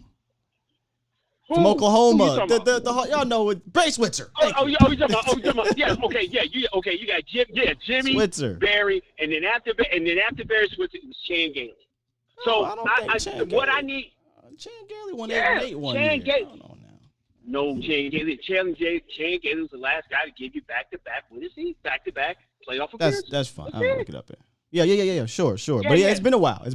But yeah, it's been forever. So I'm not trying to sit up here and say, oh, hey, well, we gave these guys away. It's actually accurate. I'm not doing that. You got to, if you want to set a precedent of excellence, you got to make. Bro, let me just help you. Wait, let me help you out. So you're not going around telling us that's actually not accurate. Who is it? Who was it? Who had the back-to-back winning seasons? Back-to-back. No. I'm not winning seasons. Back-to-back playoff appearances. I thought you said. You did. I thought No, not winning seasons. I could have sworn you said winning seasons because Chan Gailey won 8-8 the second year. Yeah, but he got him to the playoffs. That's my whole point. You get to the playoffs. Sure. Yeah, dude. That's the only thing. That's the only thing Rain has to do to get all the stigmatism, all the thing out there. You got to go win. Everything else is in place. You got to go win. Because Wade Phillips technically had back-to-back winning seasons. Technically, yeah. Absolutely. Yeah. But I'm talking about getting to the playoffs. That's all we really care about. Because we don't care about regular season success.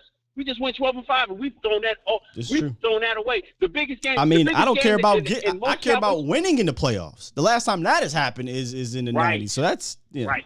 Man, Right. I mean, we've been 12. We went 12-5, and all we've been talking about for the last 6 months is a game against the 49ers where we got punched in the throat. That's the biggest game that's happened in forever because it's the last one they played. So all I'm saying, bro, I want to see them do there are certain things that they need to do offensively, but that's going to take time. I want to see more of the defense. And for the first 4 or 5 games of this year, your defense is going to have to carry you. The blessing we have is we got a difference making guy on our side of the ball. And I think it's 3 guys. When you say it's only 2, I think it's 3 guys in the league like Micah. And that's Aaron Donald and it's TJ Watt. And outside of that, I don't see nobody else like him. But I'm gonna get out the way, bro. I'm gonna listen, man. And we'll talk later. Oh, hey man. We was messaging back and forth. If you finish that last offering there, Pastor Sky, I need to send you another offering. I need to send you another offering for this year as we go into. So is it the same brand that you need this time or not? That is definitely the brand I choose. I don't often divulge in that aspect. Beer, yeah. But when I do, it's definitely the crown. When you do, it's definitely the crown. Right. Okay. No problem. There, good sir. And I hit your boy up because me and Brandon, when the season started, we always do a salute to one another. So I wanted y'all to partake in that. Oh, please. Yeah, I'm down with it. Okay, no problem, man. Hey, man, peace and blessings, man, and we'll talk later, brother. Appreciate you, man. Hey, that's a nugget right, I didn't even realize. It back-to-back, just one coach. And let me lock these because I don't even keep it a bean. I'm sorry, man. All these people on this line, which I knew was going to happen. Back-to-back playoff appearances with Jan Gailey. Jesus. We got a weird... I mean, is there any other franchise? It's just a weird last 27 years. Really weird. All right.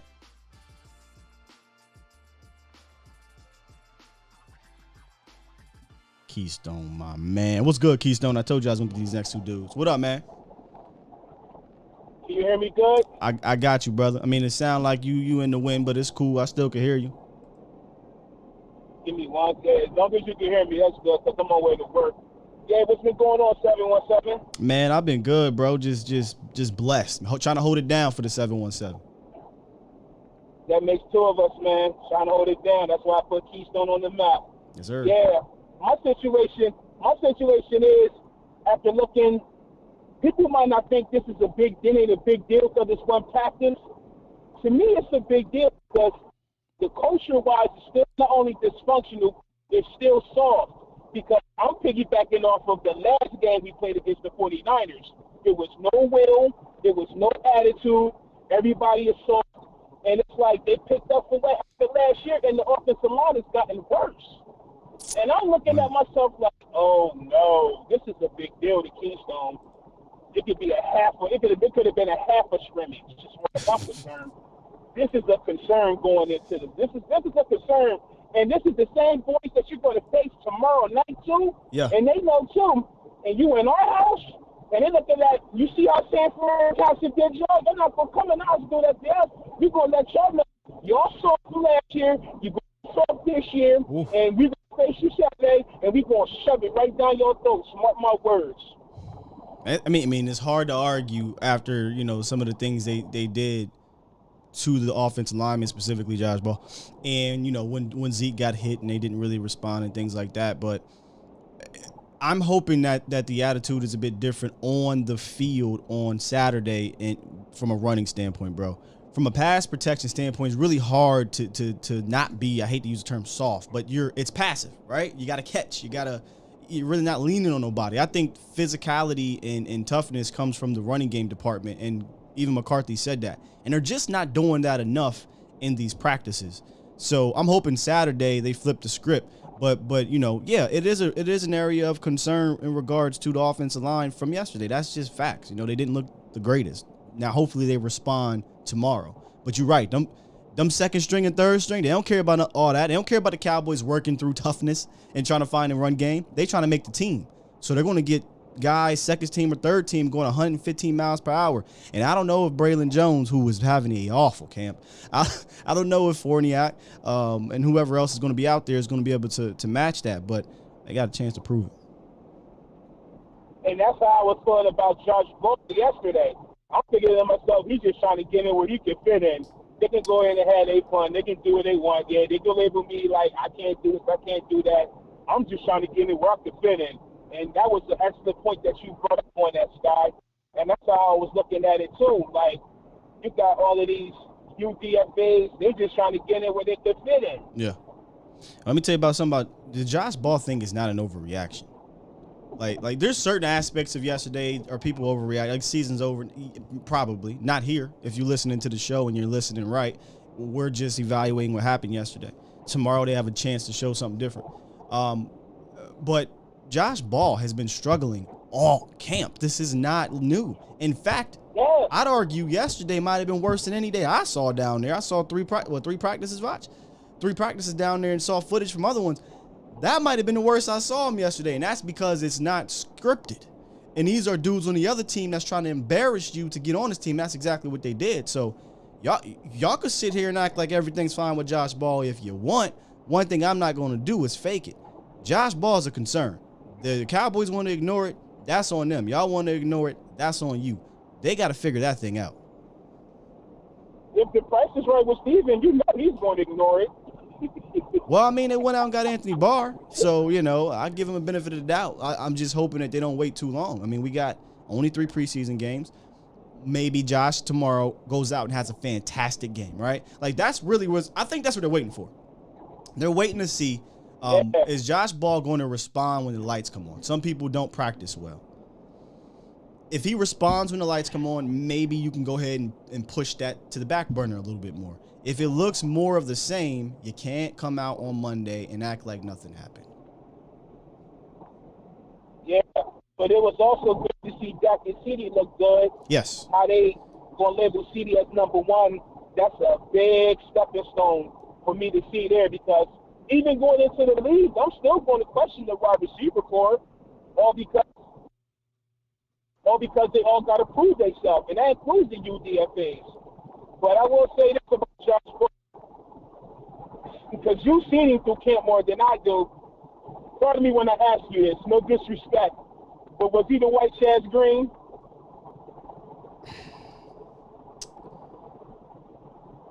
We all think about Chaz Green in that one game, which was hideous. Was it that bad? Was he the white Chaz Green? I mean, there's potential that if you run Josh Ball out there at left tackle and you leave him on an island like the Cowboys did with Chaz Green for the most part, you will get a Chaz Green situation. It's not good, man. All right, yeah, that's cool. It's not good. That's cool. I bet it ain't, man. Because now let's just say if he would have kept Randy Gregory, we could have had him and Sam Williams. Well, let me just say this. In closing, Keystone, if Randy Gregory was healthy and on the team in practice, because he ain't practicing for Denver, and this is no knock on Sam because Sam been working him too, Randy Gregory might have got Josh Ball cut at this point. He might have got Josh Ball cut. Because here's what's happening. They're not putting Michael Parsons over on Josh Ball at practice. They're not putting DeMarcus Lawrence over on Josh Ball. Josh Ball's getting worked by Terrell Basham and Sam Williams and Dante and these type of guys. D-Law and Micah are going over on Steele. So I'm just saying, man, if Randy Gregory was oppo of those dudes, maybe they're not sold on Ball like that. If that's the case, you see how they put the work over there on Chance's end, but then put on Josh's end. No, you're reading too deep into that one. What that is schematics. That's schematically, because you'll see Micah and D-Law doing games and certain things on one side. That's what you'll see with them. But it ain't because, we got so much confidence in Josh, we're not going to work him with Micah. If you put Micah on Josh Ball, sir, he's cut. He's cut now. He's cut now. Now Harrisburg's home. Yeah. He's going to cook him. Come on. But I digress. Let me get to some more callers, man.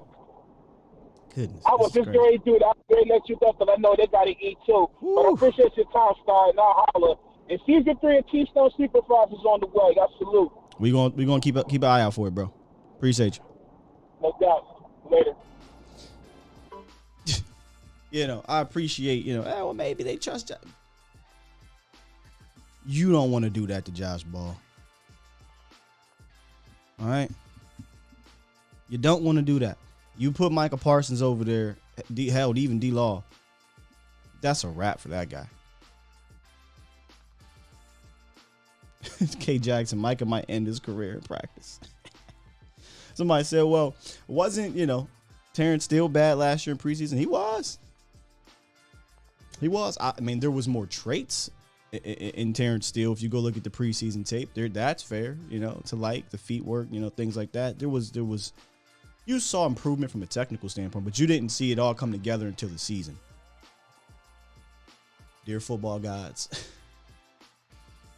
if Josh Ball is a left tackle when the season starts, please let him have a second-year leap like a Terrence Steele. We pray, amen. Man, this is crazy. Lawrence Tom. Is this Law? Oh, hey, Law, come on, fam. Lawrence, man, what's going on with you, man? Bro, Lawrence Thomas. You need to hit me up on my phone and say, hey, bro, I'm calling in. I sit here and got Law Nation on hold. Who does that? Man, I'm just listening in, and hey, man, Joe Philbin, he never been no place more than 3 years. I'm looking at his resume. Joe, bro. Sleepy Joe. Dog, his resume is longer than Shaq Key, and not everybody's right. So at some point, the people down in Miami, they had something to say about Joe's decisions, and people in Green Bay land had something to say about Joe's decisions. And we're going to roll around with Josh Ball, man. We're going to be in some little trouble. But outside of that, I'm going to tell you guys that this team, what CeeDee Lamb did yesterday, I can't see how most of the Cowboy fans are sleeping on that. Come on, man. I know you saw the ball on Justin Simmons. I know you seen him catch the ball on PS2. So, man, talk to me, man. What's your thoughts? Like I tweeted out yesterday, and I'll do it again because there's more people in the chat. There's no way you could watch the Oxnard camp, and now watch this joint practice and have concerns with CeeDee Lamb, and in particular, the Dak Prescott to CeeDee Lamb connection. They are locked in, period. There's no way.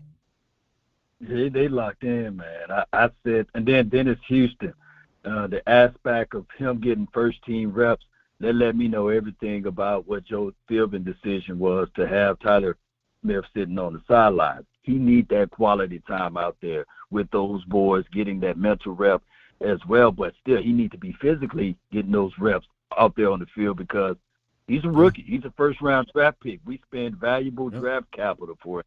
He need to be learning. He need to be out there in the mix with those boys. Yeah. In my notes, it says McGovern got most reps at left guard versus Broncos. Let me ask you this. Did you hear this, I don't call it rumor, but you know how it is with us. People hit our DMs all the time. And somebody sent me this picture or something that said Joe Philbin was not in on the pick for Tyler Smith. Did you dive into that? Do you know anything about that? Because I didn't dive into it. Yeah. Brian Broaddus mentioned that. Okay. And when you not all in, mm-hmm. I mean, you not giving that guy the benefit of the doubt. You literally saying, well, I still have trust in Connor McGovern. But for right now, the wide receiver coach is looking at it like, all right, I'm all in on Dennis Houston. I'm giving him the opportunities to shine. There's no way that you can literally say that Dennis Houston is above Noah Brown or above Simi Fehoko, but based upon their beliefs, they trust Dennis Houston enough to put him in that first-team reps. They don't trust Tyler Smith to say. That's weird. If they did believe in him, they would have had him saying, you know what, like Coach Marv said, if these two guys are close, then you give it to the younger guy. They're not even close. So Yeah, so if that's the case, McGovern must be light years ahead of Tyler Smith. I mean, I'll ask you. You was down there for forever. Did it look close to you? Nah, it didn't look that close at all. It didn't look close to me. It looked like Tyler Smith is a stronger, bigger, physical, faster guy. It to me, I could be wrong. I'm not an offensive line guy. Maybe we got to get Vach to talk about that. But I can tell you, it's not that far apart. So you got to put Tyler Smith in the game or in practice. Well, we're going to see on Saturday. Both of those dudes will probably get worked in, and we'll have actual game film to kind of go back and look at. My guess is it because they're not ready for Tyler Smith to kind of pick up certain things, stunts, blitzes, what have you. Maybe they're still trying to work that in. But Connor wasn't the greatest at doing that last year. But I digress, Law. We're all kind of scratching our heads at this situation. Just throw him in there. I said this last year with Jabril Cox. Rip the Band-Aid off. Just do it. Let him. Michael Parsons says something that I love, and he's preaching to Sam Williams. If you're going to make a mistake at 100%. Big facts. Let Tyler do that. Let him do it, man. Should rip that Band-Aid off, throw him out there, and see if he can swim. I think that this team's still good, man. I just look at it like this. It was the actual first day of scrimmage against a different team, different altitude. We'll see what they're going to look like Saturday. Yep. If they look flat, I give you guys my honest thoughts on everything. But for right now, man, CeeDee Lamb, Timmy, Noah Brown stepping up. Man, those are some good positives about this team. And then Prescott last year during this time, we were still talking about meat falling off the bone of his shoulder, right? He wasn't given these type of – and nobody mentioned the Russell Wilson pick six or what the defense did on the other side. So, and I know the cameras wasn't over there, but we heard noise like, man, did you see Jerry Jeudy carve up? We would have been hearing something if Russell Wilson was doing the things like what we seen Dak to CeeDee Lamb was doing. It don't sound. I mean, I don't think Russ was. I'm gonna get if I can't even get to these damn notes. But it sounded like they gave a lot of work to Kelvin Joseph without Trayvon Diggs out there. And, right. Kelvin had his fair share of losses. But, the camera's not being there hurt because we aren't able to really talk about it.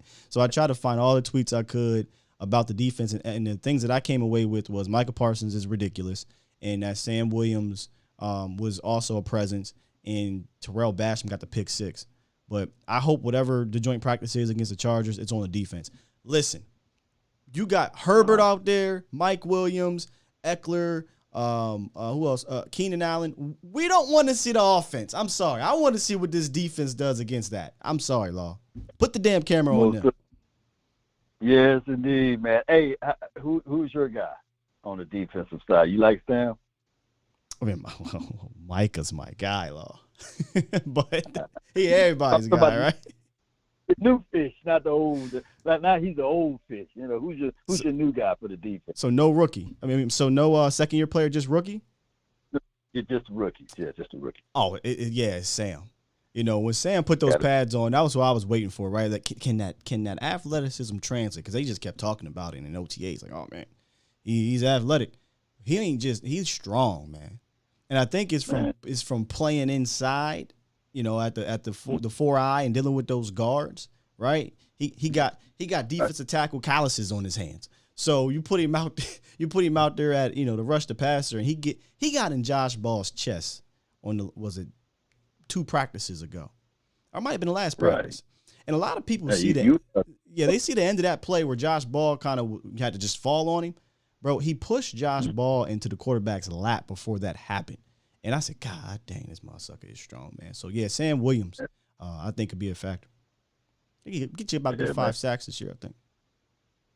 Man, that's who I'm high on, too, man. I can't wait, man. I just wanted to jump in and share some of my thoughts about this, man. And tell Cowboy Nation, don't panic, man. It's just practice, not a game. Practice. We talking about practice. Nah, you're right, man. We don't got to press no panic buttons on nothing, man. But if I had to say this about yesterday, I don't think we learned anything new. offensively. We knew Josh Ball was struggling, and we knew in Oxnard that Dak and Lamb were connected. Other than that, it kind of was very much the same. No doubt. Hey, we're gonna bounce back. Hey, the whole situation with Bradley Chubb and Ezekiel Elliott, that was the only thing that I was saying, like, hey, man, come on, somebody.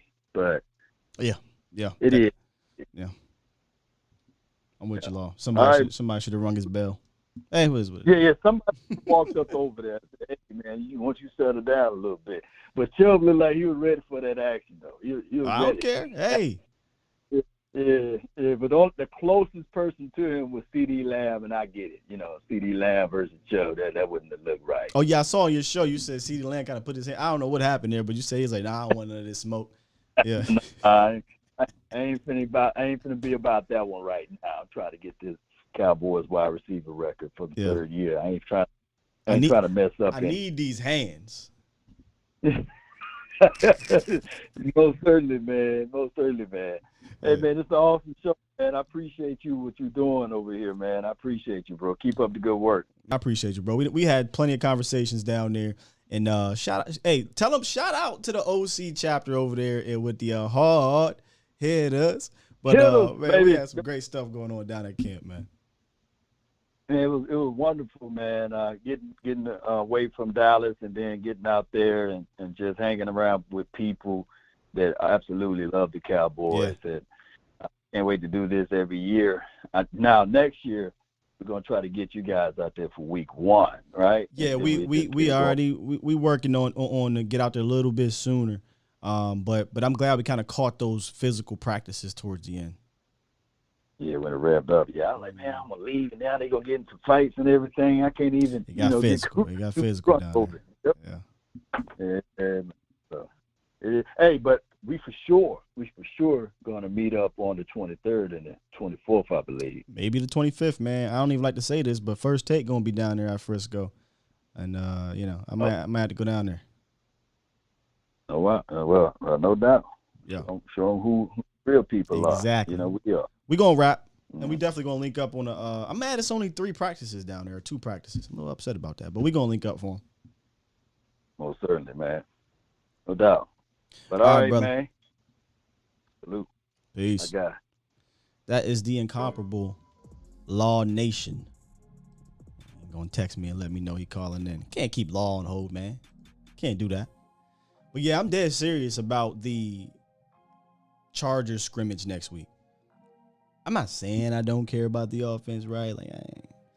But I want to see this defense against that offense. Like Russell Wilson, Cortland Sutton, Jerry Jeudy. Listen, no disrespect to those receivers, man. No disrespect.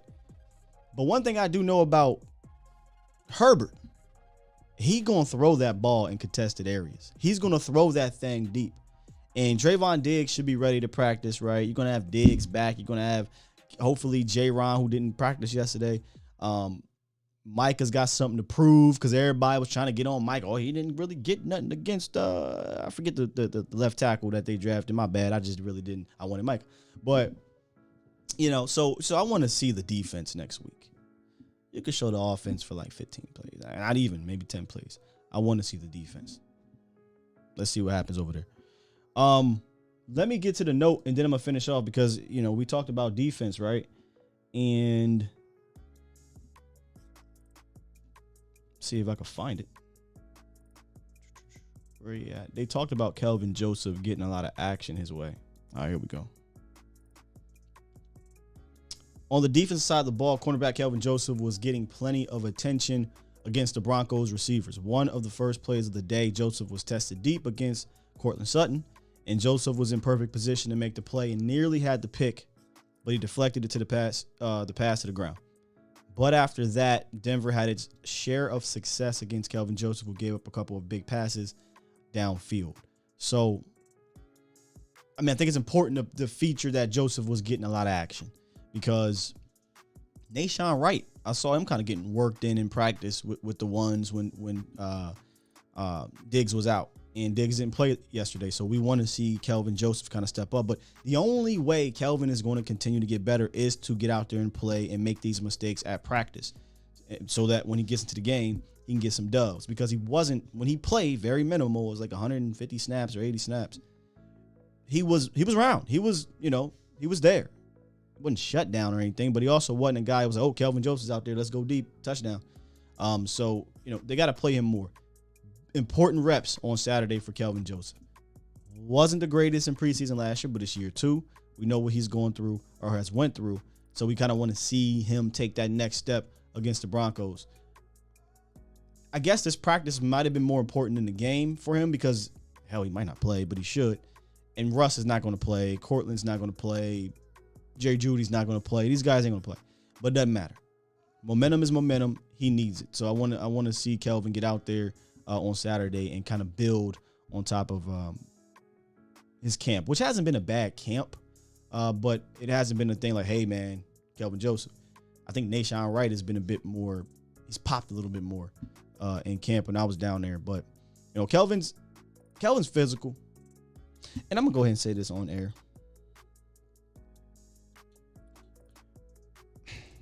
Phrase this right. I don't want to move Kelvin Joseph to a safety position.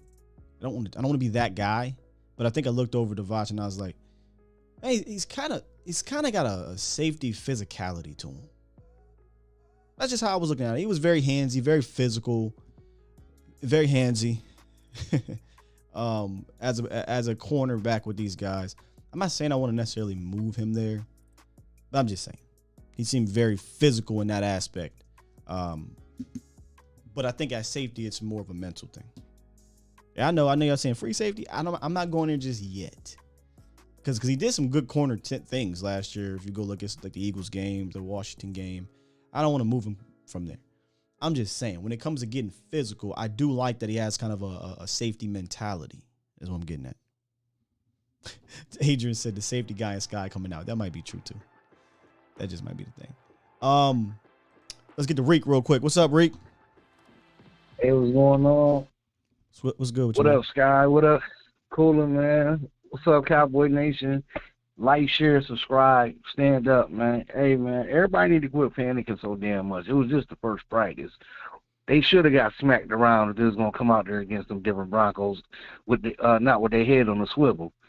People like Gregory has a point to prove. You know what I mean? He hates the Cowboys right now because he felt like he was loyal to them. But Gregory didn't practice. I got you. But he was out there talking shit. He was out there talking shit, I'm pretty sure. He was out there talking shit. Getting his defense amped up. You know what I mean? So you know how it be, man, when you lead the Cowboys, you're a little bitter. It's like, it's like that ex-girlfriend you see with a new dude, you're a little bit bitter, you know what I mean? So you're gonna be talking shit. Some dudes talk shit to start shit, you know what I mean? But my whole thing is like this. I'm glad we got smacked around. I didn't see the practice or nothing like that. I just been listening and hearing. But I'm kind of glad we got smacked around a little bit because we need to know where we at as far as this offense. We know where the defense at. They ready to rock and roll. But it's on that. It's about the offense. I'd rather get smacked around early and see where they need to make adjustments at before the season starts. Sure. If they got to sign somebody, if they got to cut somebody, I want to see that shit ahead of time. I don't want to get into the middle of the season or the first 3 games of the season and we just getting mollywopped. You know what I mean?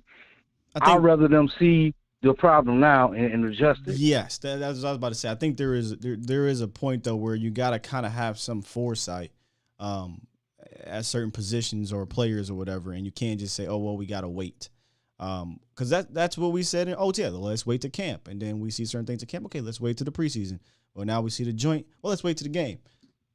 At some point, the waiting game got to stop, and you got to kind of say, okay, I've seen enough. I got enough data. Let's act on this data. But yeah, I don't. Mm-hmm. I'm not. I hate to use the term. I don't know who's using the word panic. There's no.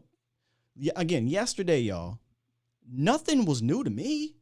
I didn't see anything that was different than what I already saw. Seriously. Mm-hmm. In fact, I'll go this far. If it was something different, if you want to say something different, Terrence Steele wasn't getting worked by a Micah Parsons. That's it.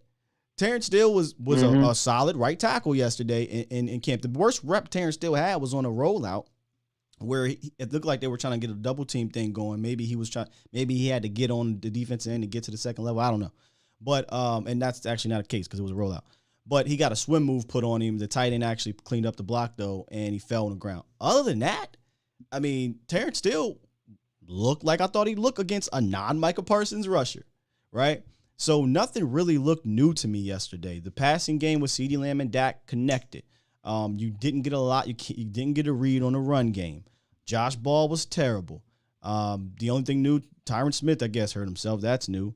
What else? There was a couple dinged up injuries, but nothing offensively really was different than what we've been seeing in camp. So I don't think there really should be a panic. Now, you know, once you get to preseason and then the ones get in there and they start getting whooped on, then sure. Yeah, come on, things like this with T. Smith, man. When are we going to let this dude go ahead and retire or, you know what I mean? I felt like we should have, I ain't going to front, my boy Big Game James said this like some years back. We should have traded him and got younger. You know what I mean? I know a lot of us hate to, I know we like to hold on to players too damn long in Dallas, and we want them to ride out on that horse into the sunset. But sometimes you got to make a move, man, because this dude keep getting hurt. He's only reliable a certain amount of games throughout a year, and then he got whooped up on in that San Francisco game. They was on him. You know what I mean? And we gotta protect. We gotta think about. Now go ahead. I don't feel like going into detail in that game. Go ahead. Keep going. I was gonna say this. We gotta protect our long-term asset, and that's Dak. We got to protect that dude. I understand we got loyalty and all that stuff in Dallas to certain players that Jerry loves and all that stuff, but at the end of the day, you pay Dak all this money. Dak needs to be protected. You know what I mean? The dude shouldn't have to be running for his damn life. Then at the same time too, the wide receivers, you know what I mean? If they feel like they need to, get a little bit better, why not go out there and try to see if you can find somebody? But at the same time too, I'm the choir, man. Yeah, that's what I'm saying, because it's like I'm hoping that only thing I'm really not seeing, or I think that we need to see far as the wide receivers, and maybe a veteran. Maybe a veteran with some attitude on this team.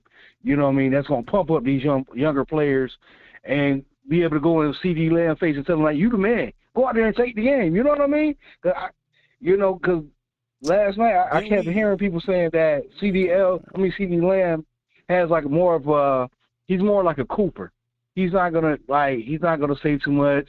Didn't we just see this, though, the last two players that had attitude, that Cooper didn't have an attitude, but then when he started trying to speak up about his attitude about things, he was gone. Yeah. Des Bryant, he was gone. So what make you think they're going to go ahead and get in a vocal guy in there? In that aspect. I don't really care. That hurts. I don't really care for that. I said, if you can ball, you can ball. But I personally think they do need a veteran guy in general. Maybe Noah steps up to be that veteran guy in year 7, or whatever it is for him. But again, that's not something I can just sit here and say confidently. That's something that he's never done. So we'll see if that happens. But they got time. There's still players out there. None of these guys are going to really move the needle. But hey, man, we put ourselves in this predicament. Yeah, I just want to see what's going to happen tomorrow night. You know what I mean? You got to watch that game. I know Denver differently. Watch that game for the individual guys. Don't watch it from a team standpoint. Preseason, you're not going to get a damn read on anything in regards to it from a team standpoint. But watch these individual guys. How's Dennis looking? How's Simi looking against so-and-so? What's Forniak, right? If Terrence plays, which I don't know if he will, how's Terrence looking? How's Josh looking, right? From an individual standpoint, because you're never going to get a read on what they're doing from a total team thing. True. It's preseason. I get you. But my whole thing is like this, and I'm going to land this plane. I'm happy that they got punched in the mouth. How they going to respond tomorrow night? That's what I want to see. I want to see if they're going to come out and set a tone the first series, the second series. I'm see if this offense is gonna set the tone. Like, yeah, we got punched in the mouth in practice, but we're gonna punch y'all back. You know what I mean? Sure. That's it. That's all I want to see, man. That'll give me a little bit. I'll be like, all right, now see what we doing. Because one more thing, because nobody last year expected us to come out and play as hard as we did against Tampa last year. And I'm gonna land my plane. So that plane landed. Appreciate you, Rick. All right, peace. I don't know how much punching you expecting from Braylon Jones and Josh Ball and them boys, but hey, man, I guess you can. This first series, I'm gonna turn up or something like that. Well, I don't know why Braylon Jones is still on this team though, but I don't know, man. I don't know how I can get a read on we gonna come out here and what Keith Brooker punch him in the mouth. I don't know how we gonna do it, man. Because yesterday was the time to do that. Because it was ones against ones. And I don't think Sleepy Joe is the type that's going to get these guys riled up to do so. I am not opening these lines, bro. You should have called in. I'm about to go on a 3-hour type show because of the lines, which is cool. I missed y'all too. Who else we had up in here? We had 561. We got about 4 more. 561. What it do? What's up, Sky? It's AA Ron. You hear me? I got you loud and clear, AA Ron. Cool. Hey, I was going to talk about the swing tackle, but I think we pretty much beat that to death. They have their plan. They wanted Ball to win it or let's go, and then they're going to move Tyler Smith, and then the break glass in case of emergency is to go get somebody. I think we can see their plan, and it sucks. That is stupid. How is break glass to go get a guy that's better than the guys that you got on the team? That should be the first thing. I don't even want Tyler Smith to play tackle ever. No. Like, we watched that tape. He was not good at that. That's 2 years down the road, at least. I just don't get that. So, anyway. No, I don't get it. Well, go ahead. Here's my thing about Kelvin Joseph. I've said this in the chat before, but Kelvin Joseph is like the hot girl or hot guy, whatever you prefer, in high school. He gets everything he wants. He doesn't have to do anything. Everything's given to him because of his looks or whatever. He's the popular person. And then when he gets into the real world, he doesn't do anything, and he's screwed. And once he gets older, nothing's given to him, and he struggles. And that's what he's doing. He's just basing his play off of his ability. He's not getting these coaches in the off season to get better. So he's going to struggle because he's not taking the time to get work in the off season. He's got hot guy syndrome or hot girl syndrome. I mean, I don't even know. I think I didn't say that exactly, but if you go look at his games, his career in college, he was with LSU, barely played there, got kicked off, went to Kentucky, had to sit out a year and only played that 1 year. And, it wasn't like it was a whole lot of snaps he played. So, he's only got 15 collegiate games under his belt. And then he got into the league. And one of the first things that coach said about Kelvin was, oh, yeah, he's doing some good special teams things, but, we're trying to work on him in the film room. And I wonder if he was a guy that was a film guy anyway, because like you said, hey, man, my talent is talent. I'm good. I don't necessarily need to study. But he's at a different point in his life, so I'd imagine he's in the film room a bit more. But we just got to see it translate. Yeah, I mean, I'm glad he's playing. So, yeah. I had a question for you, Sky. We saw Trayvon Diggs deleted his Twitter, and he said it's toxic, which it is, even though we're all addicted to it. Are you worried about his psyche? Like him not practicing yesterday? I thought that was kind of strange. You talking about Trayvon? Like, this is the time for the veterans. Are you talking about Trey? Yeah, Trayvon Diggs. Did you think it was weird that he got a day off on the day where the vet, like the actual starters are supposed to get work? Like, he needs to work on this technique. It's not like he can take off because, Micah played yesterday. Well, Micah wasn't. Do you think something's wrong with his psyche? I think these are two different things. I'm going to get to that question. Micah wasn't hurt. Trayvon was off practice in Oxnard, the final practice. He didn't practice. Oh, was he hurt then? Yeah, he didn't suit up. He didn't practice on, what's the day, y'all? These days been crazy. Wednesday? He didn't practice on Wednesday. Yeah. Was it Wednesday? Oh, okay. Yeah, then I wouldn't worry about that. Or whatever it was, Tuesday, I think. Yeah, he didn't suit up Tuesday. They did kind of a walkthrough thing Wednesday. nothing there, and then he didn't practice on Thursday. So I wouldn't look at it that way. Is his mental? Is he trying to protect his mental though? I think that is absolutely the case. You know, they asked him at the presser on Tuesday or Monday, whatever it was. You know, why'd you delete your Twitter? And he was like, it's toxic, and it's true. It is toxic. There was just something, you know, how you can kind of feel an energy from somebody. And the day he was walking off practice and with his mom and his people, and he happened to just be casually walking amongst the people, and I happened to be walking next to him. It was just something about his energy that was a bit, you can tell mentally he needed to take that break. You can see the behavior, the mannerisms and things. Yeah, it probably got to him. He's human. He's an athlete, and that shit's hard to deal with as an athlete. In fact, go check out this documentary that they just dropped. Shout out to Derek Eagleton and the boys. Shout out to my bro Jesse Holly and Dak Prescott. Mind games. You know, you get the athletes telling you. But yeah, I think he's trying to protect his mental right now.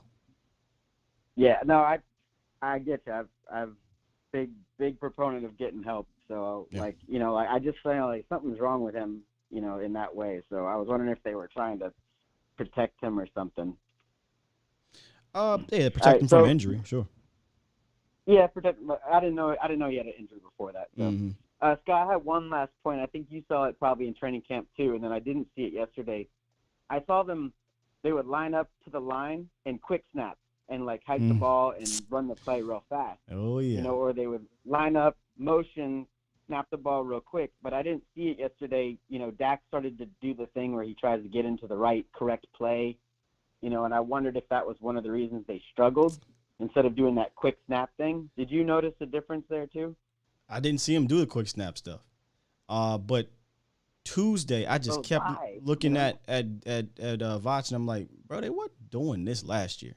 I know a couple teams do that. They do kind of like that muddle huddle. They'll get the play to go right to the line. And it wasn't like a hurry-up offense. That's different. It was get to the line and it's go. We're not even letting you get set. We really didn't see it at practice yesterday. Maybe that's because that's something they want to save for the season. Right. But I asked Will Greer, I said, hey, this Kellen Moore offense, is it a bit challenging? Because you came in last year and we really didn't see you, and now you got a full offseason and you're kind of picking things up a bit. Is it challenging? Does it put a lot of pressure from a mental aspect on the quarterbacks? He said, oh, yeah.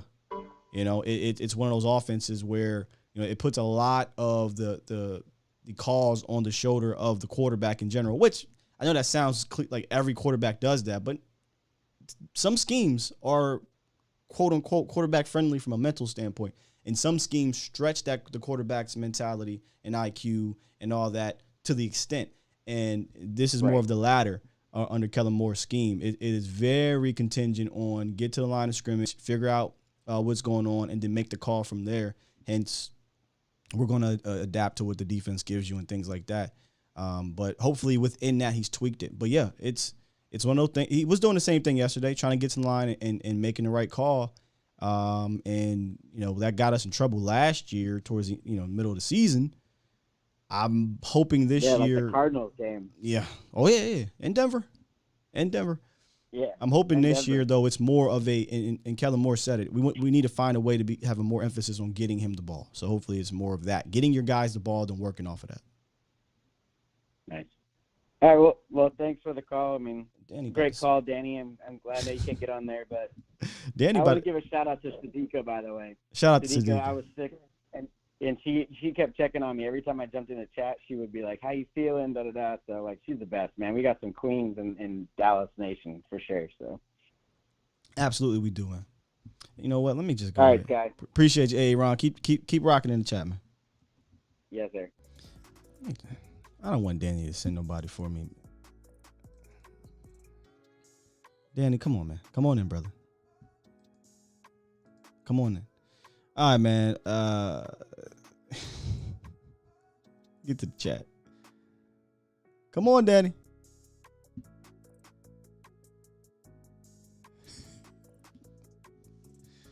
What y'all got going on here as I wait for Danny? Hey, we got what did we say we was gonna call you? Jose. We got Jose on the horn. We don't know if it's Joey and we don't know if it's Jose. So it's Jose. What's good, bro? What's up, brother? I'm gonna make this short because I'm at work. What I really wanted to know, hey, I'll pay money for Ball and Mike. That's for sure. Real quick, I'll throw a couple Benjamins on that shit. You'll pay money for who? To see that. To see Ball and Micah. Oh man, that'd be a Mike Tyson round 1 TKO in 15 seconds. Man, that's easy money right there all day. But what I wanted to know, Sky, I appreciate everything you do, man. Shout out to you for sure. And Law for coming in, man. That was awesome. But who stood out the most to you? Emotional, good, bad? I mean, out of everything, like who caught your eye? Who stood out to me the most at practice? Or who caught my eye the most? Defensively, I hate to even keep doing this because Micah is cheating, obviously, Micah. But I was offensive. Let's talk offense. I think personally, Simi Fehoko was the best non-CD Lamb wide receiver at camp. Me personally. Yeah, I heard about that. So I'm at the point now, I tweeted it out. I said, stop running Simi against these second and third team guys. Just stop it.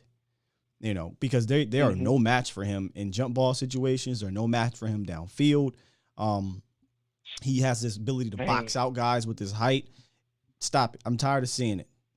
So put him against the Trayvon. Put him against, and I'm not talking about in one-on-ones. I'm talking about in the teams. Put him against the Kelvins, which you kind of already been working them. Put him against the Browns and Jordan Lewis's, and let him get that work. Because I think his ceiling is higher than Noah's. Here's what I think is happening, if I may.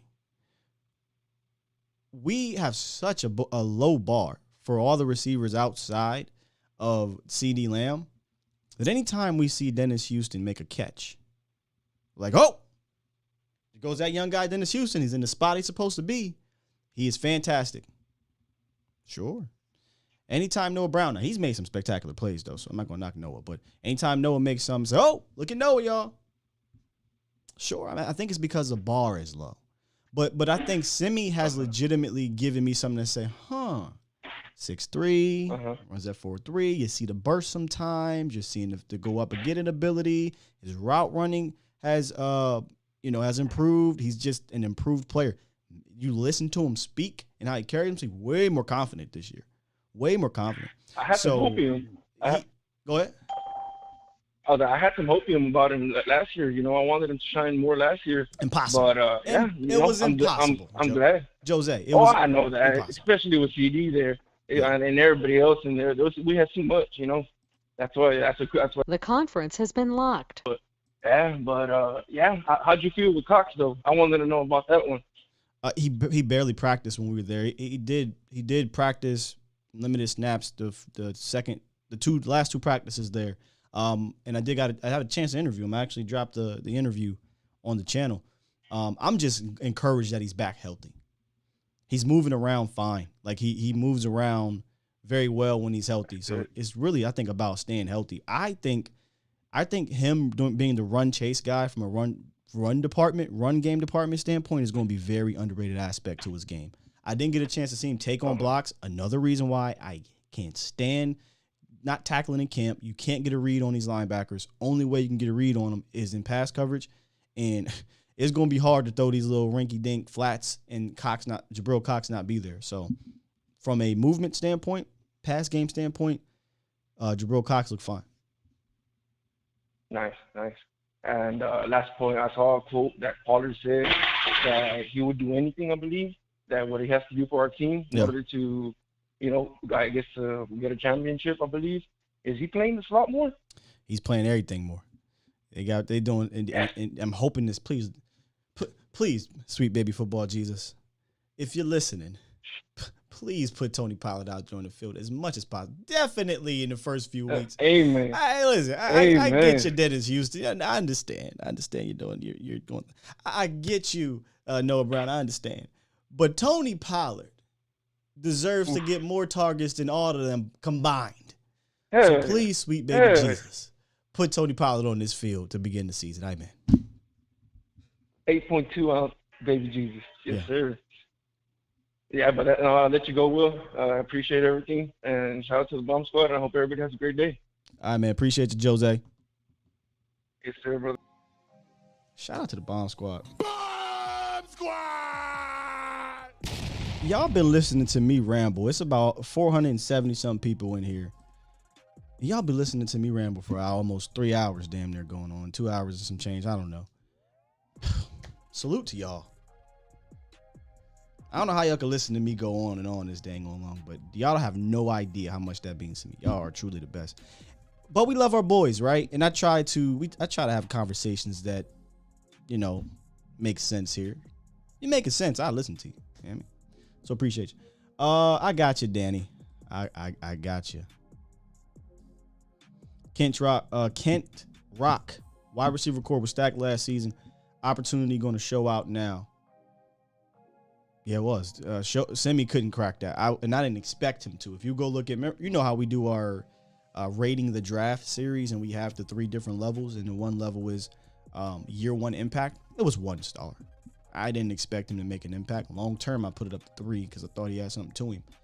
And we're seeing it. So I would just throw Semi out there with Dak for a minute. Let's see what's up.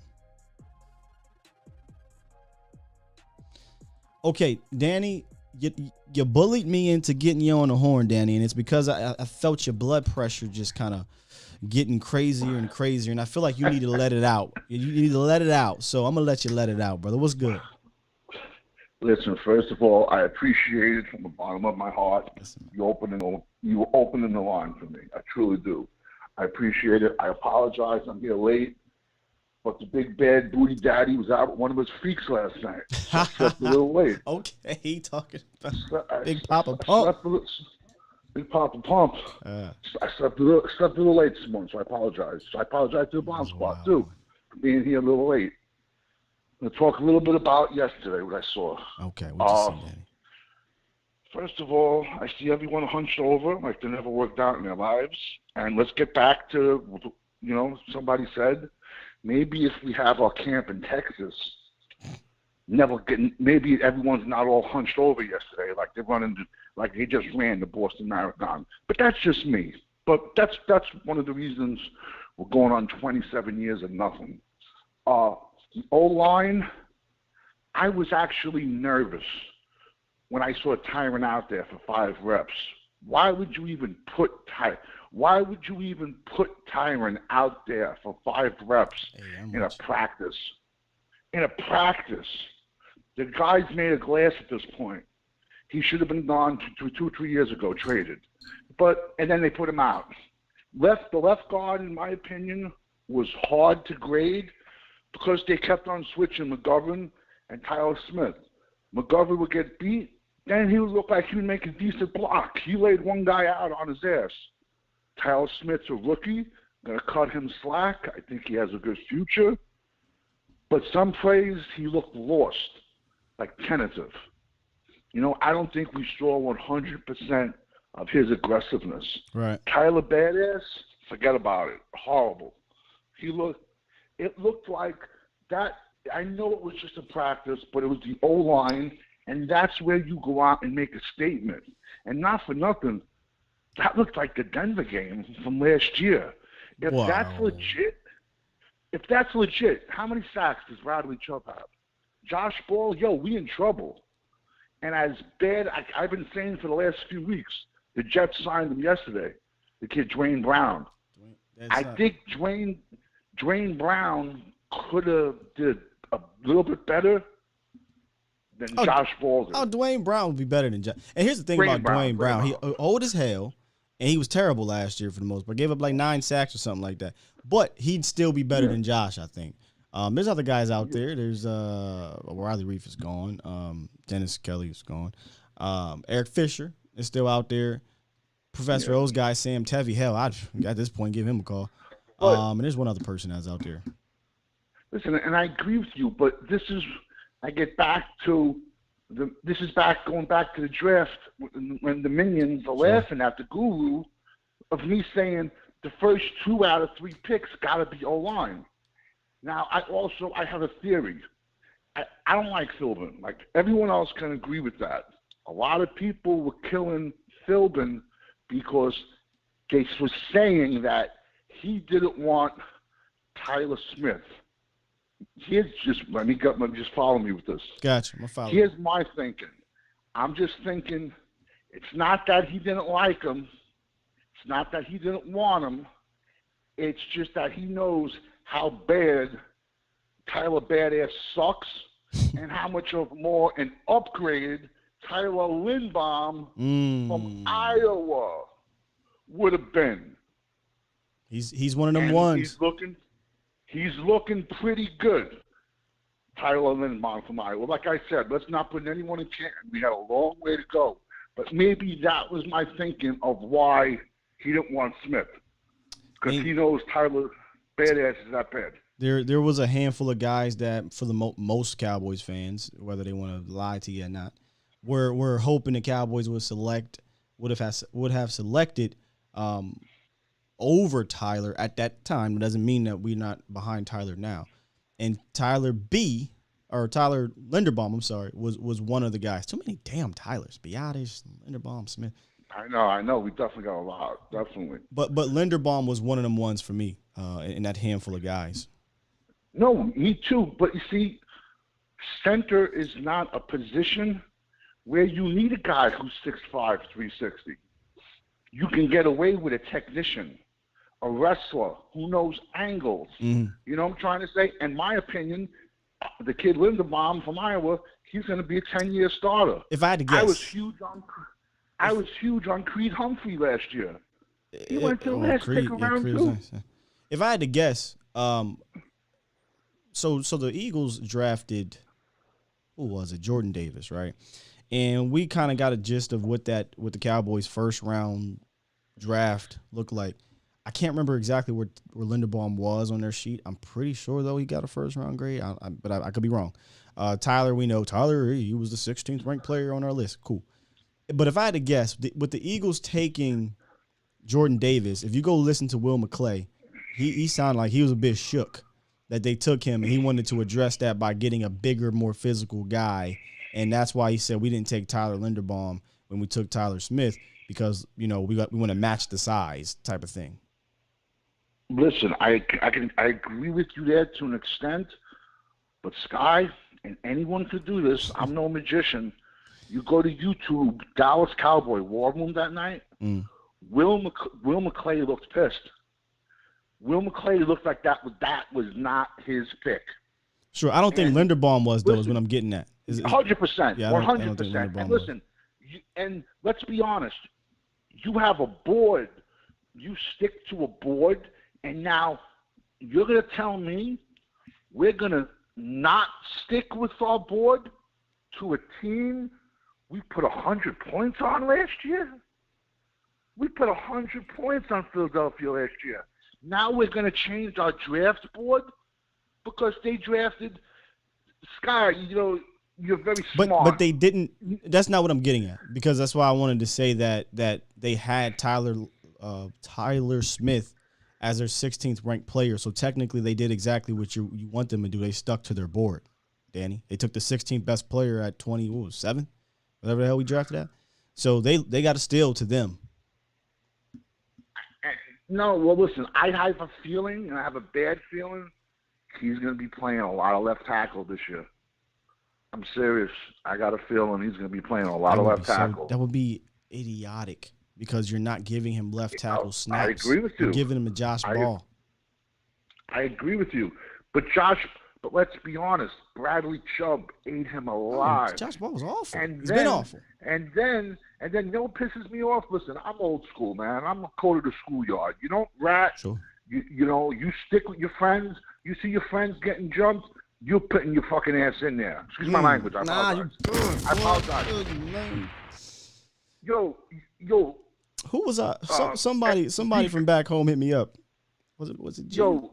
Yeah, it was G. What, they know me? What? They know me? No, they don't know you, but they said the same thing you said. He was like, man, it felt like my boys was getting jumped and I couldn't do nothing about it because nobody else was doing anything about it. And I'm like, yeah. Yo, Zeke gets his head taken off, and everyone, you know how we go back and forth, me and you, because there's love, but Zeke gets his head taken off, and all these future Hall of Famers that everyone talks about stands there and lets lets their quarterback get their head taken off. It felt like that play 2 years ago when we had the bum from Cincinnati get his neck broken from the Redskins, and everyone just stood there. That play made its rounds yesterday because of that. Yeah, that should not have happened. Listen, I coached. I'm pretty sure you coached. I used to tell my kids didn't coach 3 football. things. I coached basketball. All right, we win. Same thing. We win together. We lose together. You don't start a fight. Together, we die together. Bad boys for life. You don't start a fight. And even I taught my sons that from a kid. Someone starts a fight with you finish that real quick. So you win together, you lose together, you fight together. He got his head taken off. And everyone stood there. Like they're looking around like, yo, where's your balls, bro? You're this big, dominant, all these alpha athletes. Were they that tired? They didn't want to get into a fight? Were they afraid of Randy Gregory on his 37th edible, standing on the side trying to start fights with people? You know, I mean, and I've been preaching this the last few weeks. I know I talk down sometimes, but I still say, how are we going into the season with our O-line the weakest position group? We have a $160 million quarterback, and Dak deserves every penny of it. And we're going into the season, our weakest group is O-line. I guess I'm the crazy one. It's ridiculous. And I don't know if you watch. I'm sure you watched yesterday. Dak's throwing all these slants because he can't drop back. He couldn't drop back and throw the deep ball. And I'm afraid that's what we're going to see a lot this season. And I've been saying it all my calls. Our O-line is going to be the Achilles heel. And no matter how much our D balls out, when they start being on the field and they start getting run down, I don't care who you are. I agree to an extent. Let me ask you a question, though. If our O-line stays healthy, do you have more confidence? If our O-line right now, from what I saw yesterday, absolutely not. I mean, but you didn't you didn't see the O-line yesterday. Tyron played 5 snaps. Zach Martin was playing 5 snaps. And he looked like the Tin Man in those 5 snaps. Like he looked wobbly on his legs. Listen. Let me ask something. Let me add a caveat because you picking. If the O-line stays healthy, we know when Tyron's healthy, Tyron's good. Zach's healthy, he's good, right? We like Steele at right, but we don't want to put him at left. You know, I don't know how you feel about Tyler Smith. I really don't. I know you don't like Biotish, but do you think that the offensive line, if they stay healthy, these starters, that this offense can get by up front, or do you believe that the offensive line healthy is still the weakest link on the team? I'm just asking. O-line healthy. All O-line healthy is still the weakest link on the team. Okay. I believe the starter, no matter what, is going to be Smith.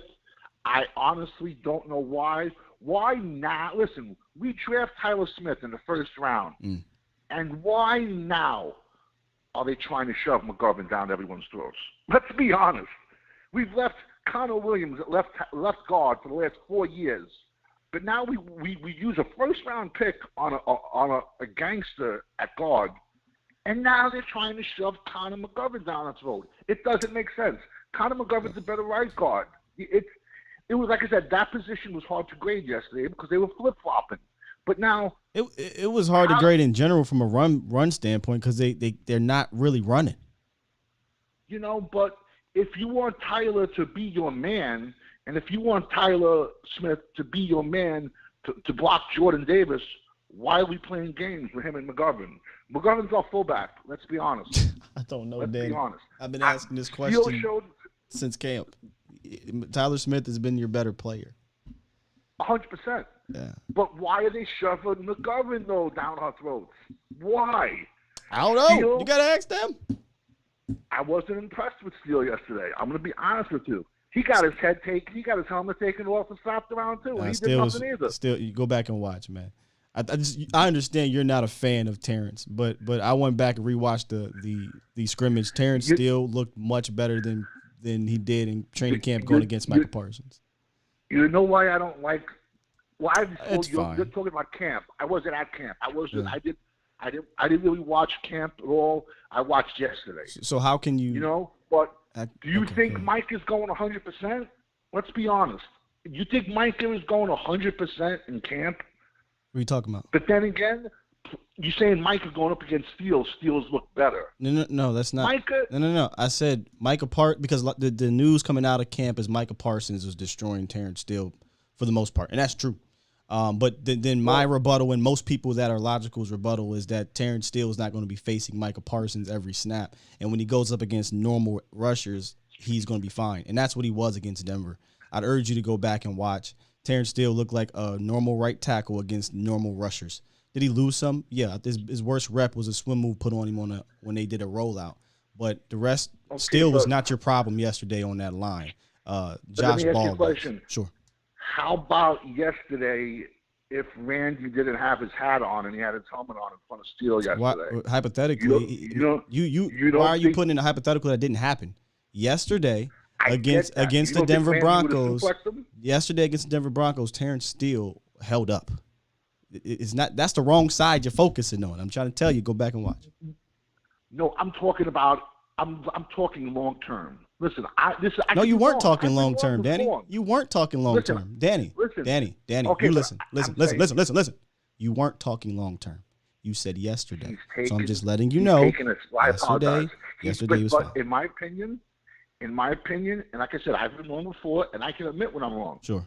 In my opinion, Steele is taking a step back this year, and I can. Everyone's like, let's you say traits. Danny, can you please let the people know? Back in January, this isn't some observation you had because you weren't even watching camp. You have a vendetta against him, if that's the word. If I said it right, vendetta. You have an agenda against him, Danny. Keep it real, Danny. This is what you said. I gotta let the people know, so that they can understand where this ire is coming from. You said, mark my words, bet yada yada, Terrence Steele's going to get popped for PEDs. He's not going to be able to showcase that step that next step is because he's on PEDs. So you already have an agenda against Terrence Steele, and you will never admit if he's made a positive step. I'm not up to it, but Sky, you coached basketball. What would you do if you had a kid who couldn't make a foul shot, couldn't make a jump shot, couldn't make anything? Worst kid on your team for 2 years. And he sits on the bench for 2 months, comes in, and he looks like Michael Jordan for 5 games. Are you going to sit back and go, I'm coming from a coaching experience. You show up, go to last year's preseason. He was getting whooped by guys that are selling cars right now. Okay, what is your ultimate point? I mean, so you're not. So we don't have an ultimate plan. This is weird.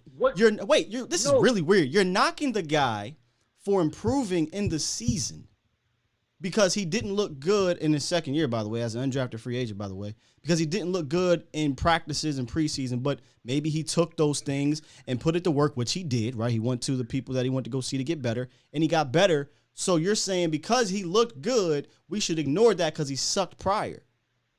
No. That's what you said. And you're being exaggeration about it. He was Michael Jordan. Nobody's saying he was Michael Jordan. It should make you go, you know what, like, amazed me the most? He shows up, he blocks great, but he also showed up with an attitude. He also showed up with an attitude. And working with Duke Merriweather ain't going to give you an attitude. Terrence has an attitude. Anyway, Danny, you already outed yourself. You said, I don't watch no training camp stuff. Well, if you don't watch training camp, how do you know if Terrence Steele got better? All you was reporting back to was highlight plays from Micah Parsons. I'm here to tell you. Micah Parsons was the only one working Terrence Steele on a consistent basis. Other than that, Terrence Steele held up. And this is coming from a dude who used to call him my third cousin, and the dude who wanted Lyle Collins, bro. So I'm not reporting anything to you as a Terrence Steele waving the flag. I'm just reporting what I see. That's all I'm doing. If you tell me, like I said, I know you would watch at camp, and I wish I was someday. Hopefully, I will go to camp because I'm a bed bug with that stuff. I love that. And if you're telling me he looks better against them, it's definitely going to make game day easier. All I'm trying to say is, like I said, I just don't. I don't like the guy. I think I could find him, and they're the Terrence Steele in every Division I program. What great traits? Just looking at Terrence Steele, what traits does he have that you can't find? Athleticism. In any, okay, so what are his strengths? What are his strengths? Division 1, Division 2, or Division 3? You tell me you can't find one of those guys? Is he upgradable? No one is disagreeing with that. Dan. See, what you're doing, Danny, is because of your vendetta, am I saying the right word, towards Terrence Steele, is you're finding any and every little thing to pile on top of that, as opposed to saying, well, I'm literally telling you the good things he's doing. You're choosing to ignore that. But instead of saying, well, these are the positive things. Yeah, he has quick feet. He's very athletic. He is really good in the run game, by the way. I mean, he's a guy that if you get him on the move, he can come down. Where does he struggle against? He struggles against guys that are extremely strong and that can bull rush him like hell. And he struggles against, I don't want to say it on here, but if you're, what was the word we used, Vach? A specimen. If you are just a freak, yeah. If he was Scott Steiner. He can't with the freaks. Still can't with the freaks. Skill, you know what I'm saying? Like I said, but other than that, it's the right tackle that can get by in this league. And I digress, Danny. Listen, thank you for opening the line for me. Great call, as always. Like I said, once again, thank you for the coverage you did at the camp. It was great. Yeah. I didn't watch most of it. Like I said, I'm just going to be honest with you. I watched yesterday's practice and just was going ballistic at this offensive line. Maybe, like I said, I'm an old cat. So years ago, the starters only played third preseason game. They played a half. That's what you saw. And you saw all young kids. Sure. But let me ask you a question. Why was Cooper Rush throwing the ball more than, I know I'm the guru, but I said last year Will Greer is the better quarterback, and now he's our second string. Is he hurt or no? Yeah, Greer's hurt. Yeah, he's probably not going to play tomorrow. Right. Yeah, he injured his groin, which is frustrating because I wanted to see him out there. Okay, that was my only question. Mm-hmm. Like I said, I thank you bottom of my heart. Like I said, I got to play. Thank you for opening up the lines. You woke up trying. I just hope some violence on your mind. Huh? When I saw Zeke get clotheslined and no one do nothing, that pissed me off. All right, bro. I'm old school. Good luck, great guy. Listen to Sky and Voch later on. You guys, is Voch going to be doing the show later on, you two guys, or no? You going to be on the volume today or no? No. That's why I'm going super long. Okay. If we was going on later, I'd have been gone. Oh, okay. Like I said, love your content. For y'all. I don't even listen to those bums on ESPN. Listen to you guys. Thank you so much, and thank you to the Bomb Squad. Yes, sir. The Bomb Squad. But I say, open up the line. Thank you so much. Yeah, you pressure me. I love you, man. That's Danny. Hey, Aaron says Sky will get some brunch. At this damn point, we went from 8 in the morning, well, 8:30, to about lunchtime. I had something I know what I was going to say. There ain't even nothing I'm really going to say. Basically what it was Danny said he woke up with some aches and pains and things like that to get his coffee. But listen, let me tell you right now, if you got aches and pains, what you can do is go to OSMI, okay, the Orthopedic Sports Medicine Institute. They provide assisted orthopedic surgery, foot, ankle, sports medicine, physical therapy, all that good stuff. Their team of orthopedic specialists has offices in Fort Worth, Decatur, Mansfield to provide state-of-the-art orthopedic care to the North Texas area. So when it comes to medical care, you and your loved ones deserve the best possible experience. So schedule your hassle-free appointment today at OSMIFW. That's a lot of letters. ABCDFG. OSMIFW.com.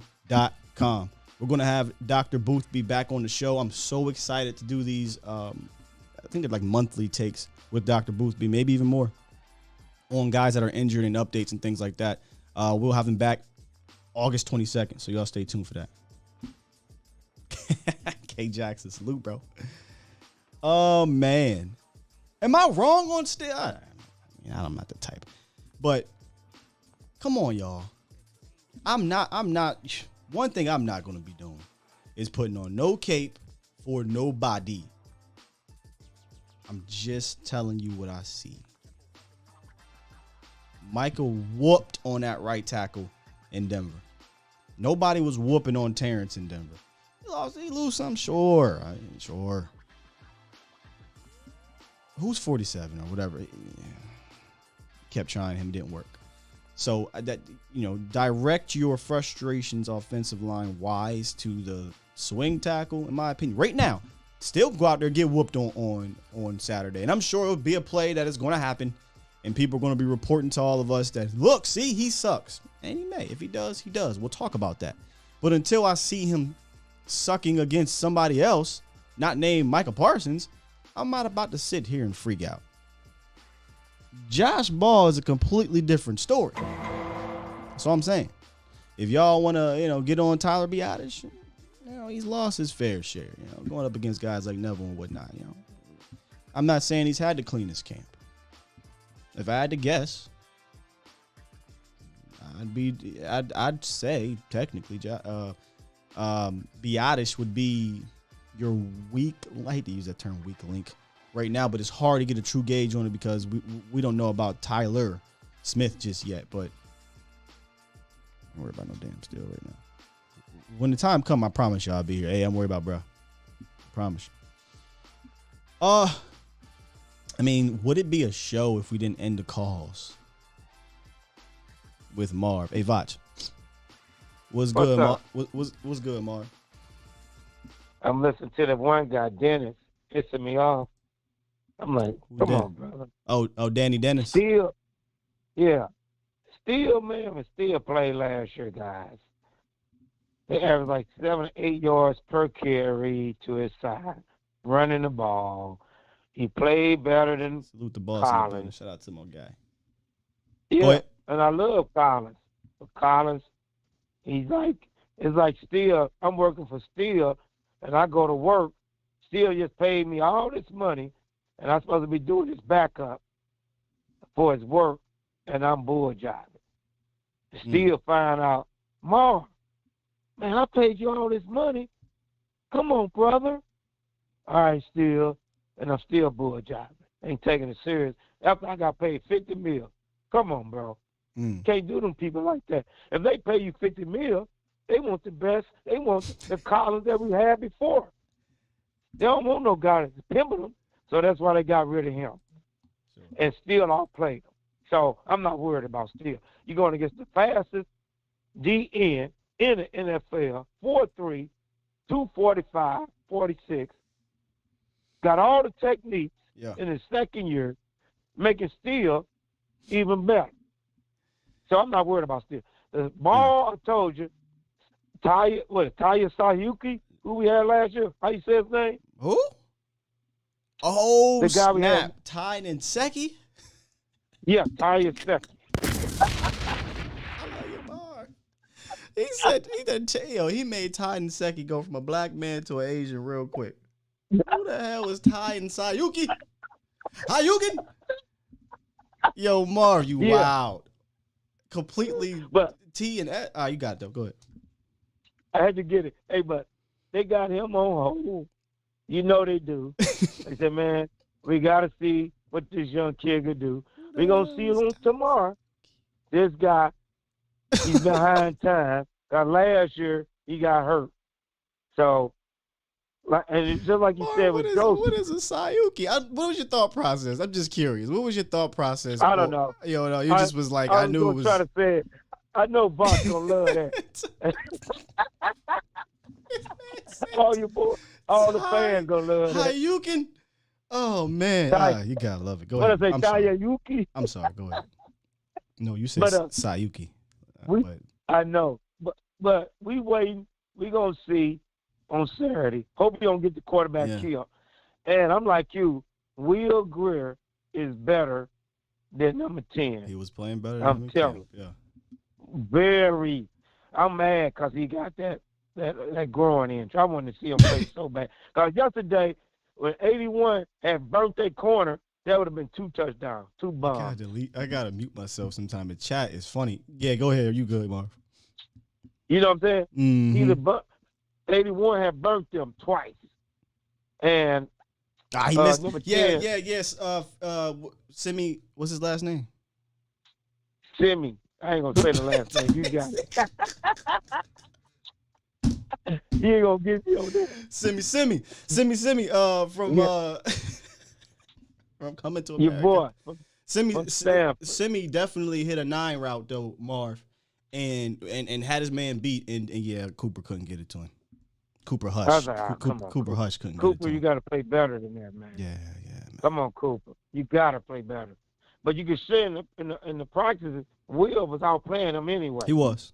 I'm just mad he ain't playing because all the receivers was loving when he was in there because they was torching him. So I'm gonna miss that on Saturday.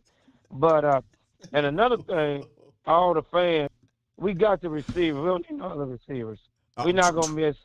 Trust me, Marv. I know you don't believe we need to look nowhere else, and these receiving core is one of the best in the league. Trust me, I know. I trust me. Yeah, we're gonna win. Me. Our receivers gonna. Hey, why they like Houston? Like you said earlier, he been in the right place to help Doc. So to help your boy Dak, cause now you got two people like that. To help Doc? Marv. Dak. Dak Prescott. Marv. You got number. Listen, you got number 3, and you got number 86, and that keep the change moving. You need that. Now 88 is gonna be a beat. 1,400 yards. I can see it. 1,400 yards. Probably 10 touchdowns.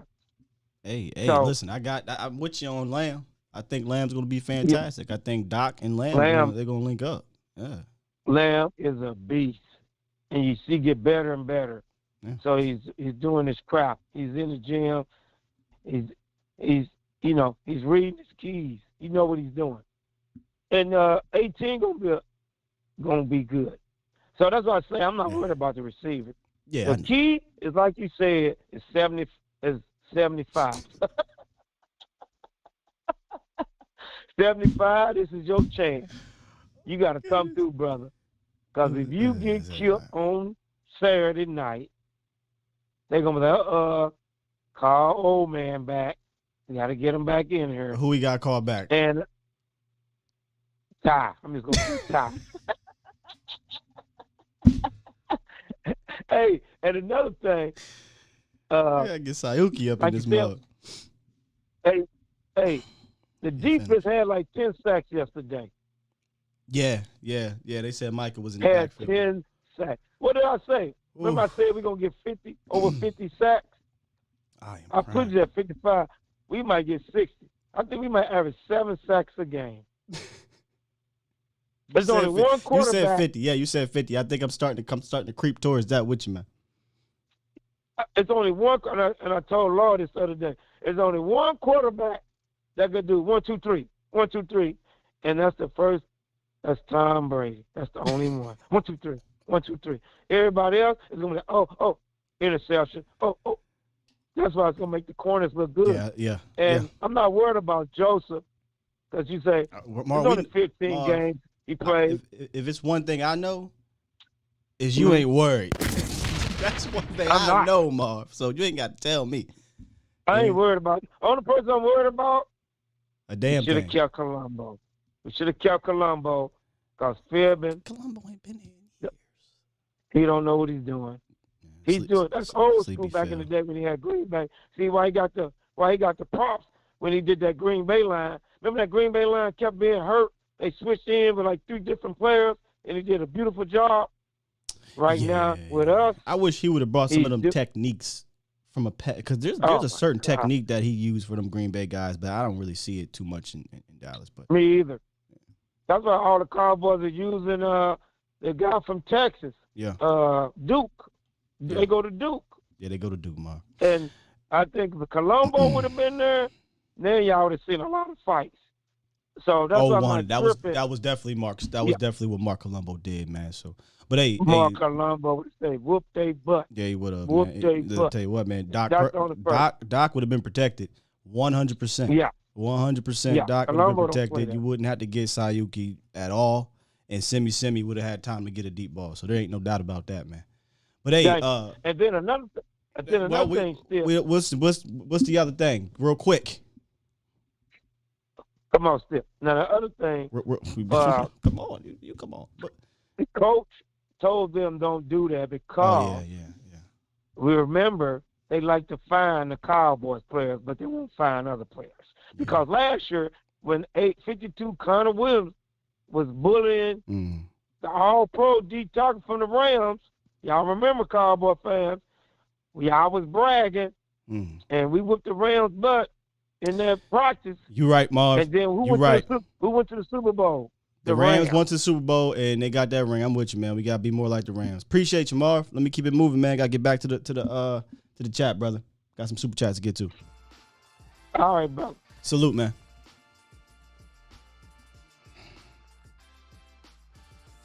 Can y'all allow me just give me this is bad radio, but just give me 15 seconds real quick. Damn.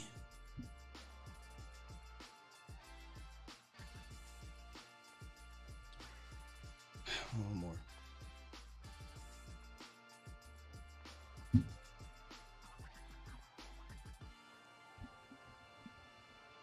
Okay. I'm good now. Let's get back into this chat. I already know what y'all finna be talking about in here. But man, that was something, wasn't it? That was something else.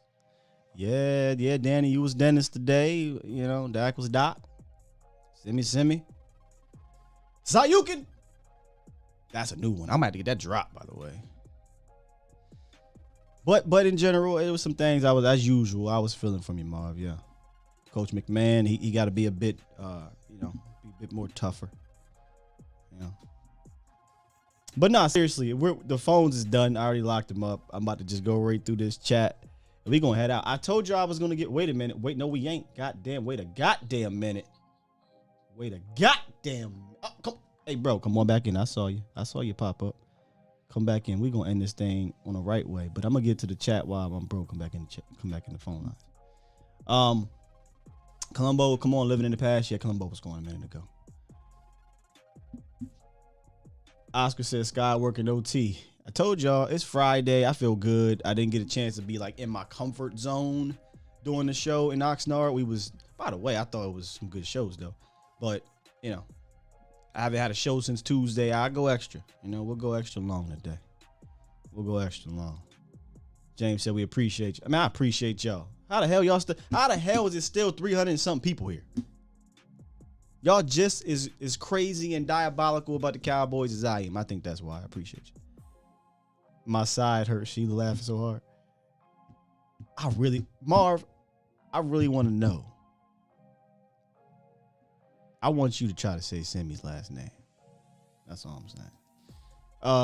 What's good, bro? I know. I already know you was on the other end just losing it. Long Scott. I said long Scott. I've been screaming for 3 minutes. Oh, fucking time sucking. Oh, fuck. Bro, I'm crying. Bro, I had to leave the gym. To get in the car. He said, last year saw Harukin. He said he was cool. And I said, who is it? I said, who playing Street Fighter? Right. What you mean? I had motherfuckers. Look, Marv has got to stop calling my show sober, man, because all that shit be gone by 3. But in the morning, oh Lord, and suck it. It's all suck it now. That's gonna be bro. What goddamn kung fu movies you been watching? What kung fu movies you been watching that got you pulling out and suck it? You suck. Whose man is this? Hey, look, we love Marv, but Marv, whatever you do at 8 in the morning, well, this is 11 now. Whatever you do, well, shit, he on the West Coast, so yeah, it's early. Yo, Marv, whatever you do at 8 in the morning, do that shit at 3 before you call in. He said, suck it. He said, semi. What he said? Folliculitis. He didn't even say it. Something. He wouldn't even go. He said semi. He called Doc. He called Dak. He called Doc Prescott. He called. Dennis Savage. Dennis Savage is crazy. Look, Mark don't even know that he about to be assassinated in 3 hours for calling his name Dennis. Dennis is sucking. I'm leaving. I just had to call in and react to Mark. God damn. Appreciate you, man. Love you, bro. I'll get with you later, man. Oh, shit. Also, too, Cowboy fans, don't be panicking, thinking that, look, Cowboy fans, don't be thinking that your offensive line trash just because Josh Ball trash, all right? Peace, man. All right, bro. Where do I go from here, man? That is the funniest shit ever, man. I knew it. I knew he was finna come in here and flame you, Mark. Flame you.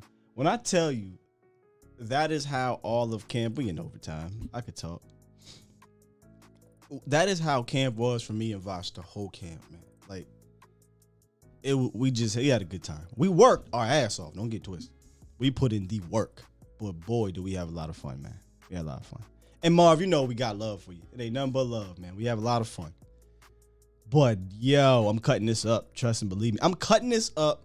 I ain't gonna put it out. I'm gonna keep it in my phone. And when I'm having a bad day, we will be running that back. Trust and believe me. With that said, I don't even think we ain't even got to open up the chat for nothing, man. This has been a fantastic day of work. We got a lot out of this. Tomorrow, I can't even believe it. Tomorrow is like real football. Not real football, but real football. There ain't no holding back. All right, so guys are going to be hitting. And I know it's not going to be the first team or whatever, but we are diabolical Cowboy fans because there's 350 of us up in here crying, laughing. I literally cried. I've cried before on the show, but that, boy. Anyway, so we're having a good time. But tomorrow we get a chance to see the backups and the young guys and really dissect it because we are diehard fans that are just crazy. You got to be crazy to watch third and fourth string, right? But it's all right. We love to be crazy. Yeah, we definitely deep in them bushes, man. Oh, God, that was funny.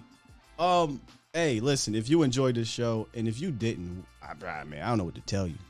If you one of them type, can y'all believe we had a guy tell me, hey, man, you laugh too much on your show. If you don't take the Cowboys seriously, don't talk. Man, get your up out of here. We have fun over here, man. We have fun. Hit the like button if you enjoyed the show. Subscribe if you are new. And you like, I want to comment. I want to get in on this fun.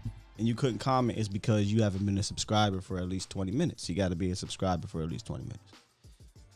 And then share this. At the very least, share the damn clip where we got a tie and Suki. How you get? At least share that. But good stuff today, man. Y'all were amazing. Y'all were amazing. I'm about to go laugh some more after I'm done with this, but let me turn off this music. We good, right? We good, chat. We up out of here. Y'all enjoy the rest of y'all day. It's already 11:30 on my end. It's past noon on y'all end. This might be one of the longest ones we did in quite some time. But I'm going to go ahead and get the heck up out of here and eat. It's time for lunch now. I'm going to start off during the breakfast time. It's time for lunch, man.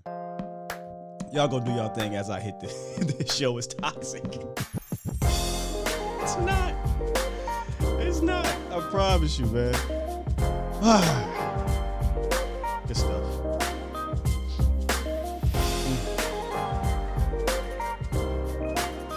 Titans. What do you call it? Suzuki. Suzuki. Oh, shit. I'm out. I love y'all. Peace.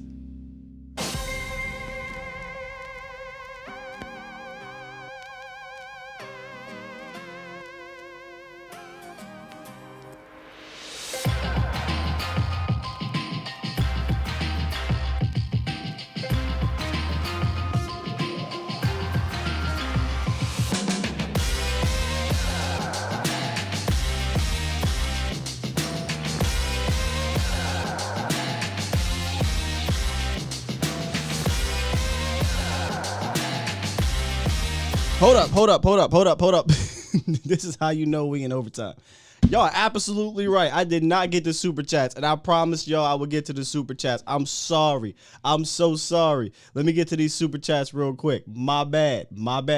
That's on me. That's on me, baby. All right, real quick. We can put some music on too while we doing these super chats. We get some extra minute. We had a $5 donation from AA Ron. The swing tackle spot is so concerning that we hardly mentioned wide receiver today. $5 for the coffee. Thank you, AA Ron. J Cubed, $2 donation. You had to set Danny straight. Salute, Sky. Hey, it's all love with me and Danny. But yeah, had to set him straight. J Cubed with another one. Sup, Sky. Everyone hit the like button now for real. True. And then I think we had Lamitra, $5 donation. We should have been preparing for life after tiring 2-3 years ago. Hello to my queen, Sadiqa and Sheila. Thank you. And then B Bird had a $2 donation. Did you see McVay's speech to the front office to get Stafford? Yes, I did. I saw that speech. It was fantastic. Now I'm gonna be out because my lady said if I don't get out here and go take this dog out of here, she's gonna be in trouble. So now we gone, and we gonna go ahead and hit the button one more time and be out of here. Love y'all. Peace.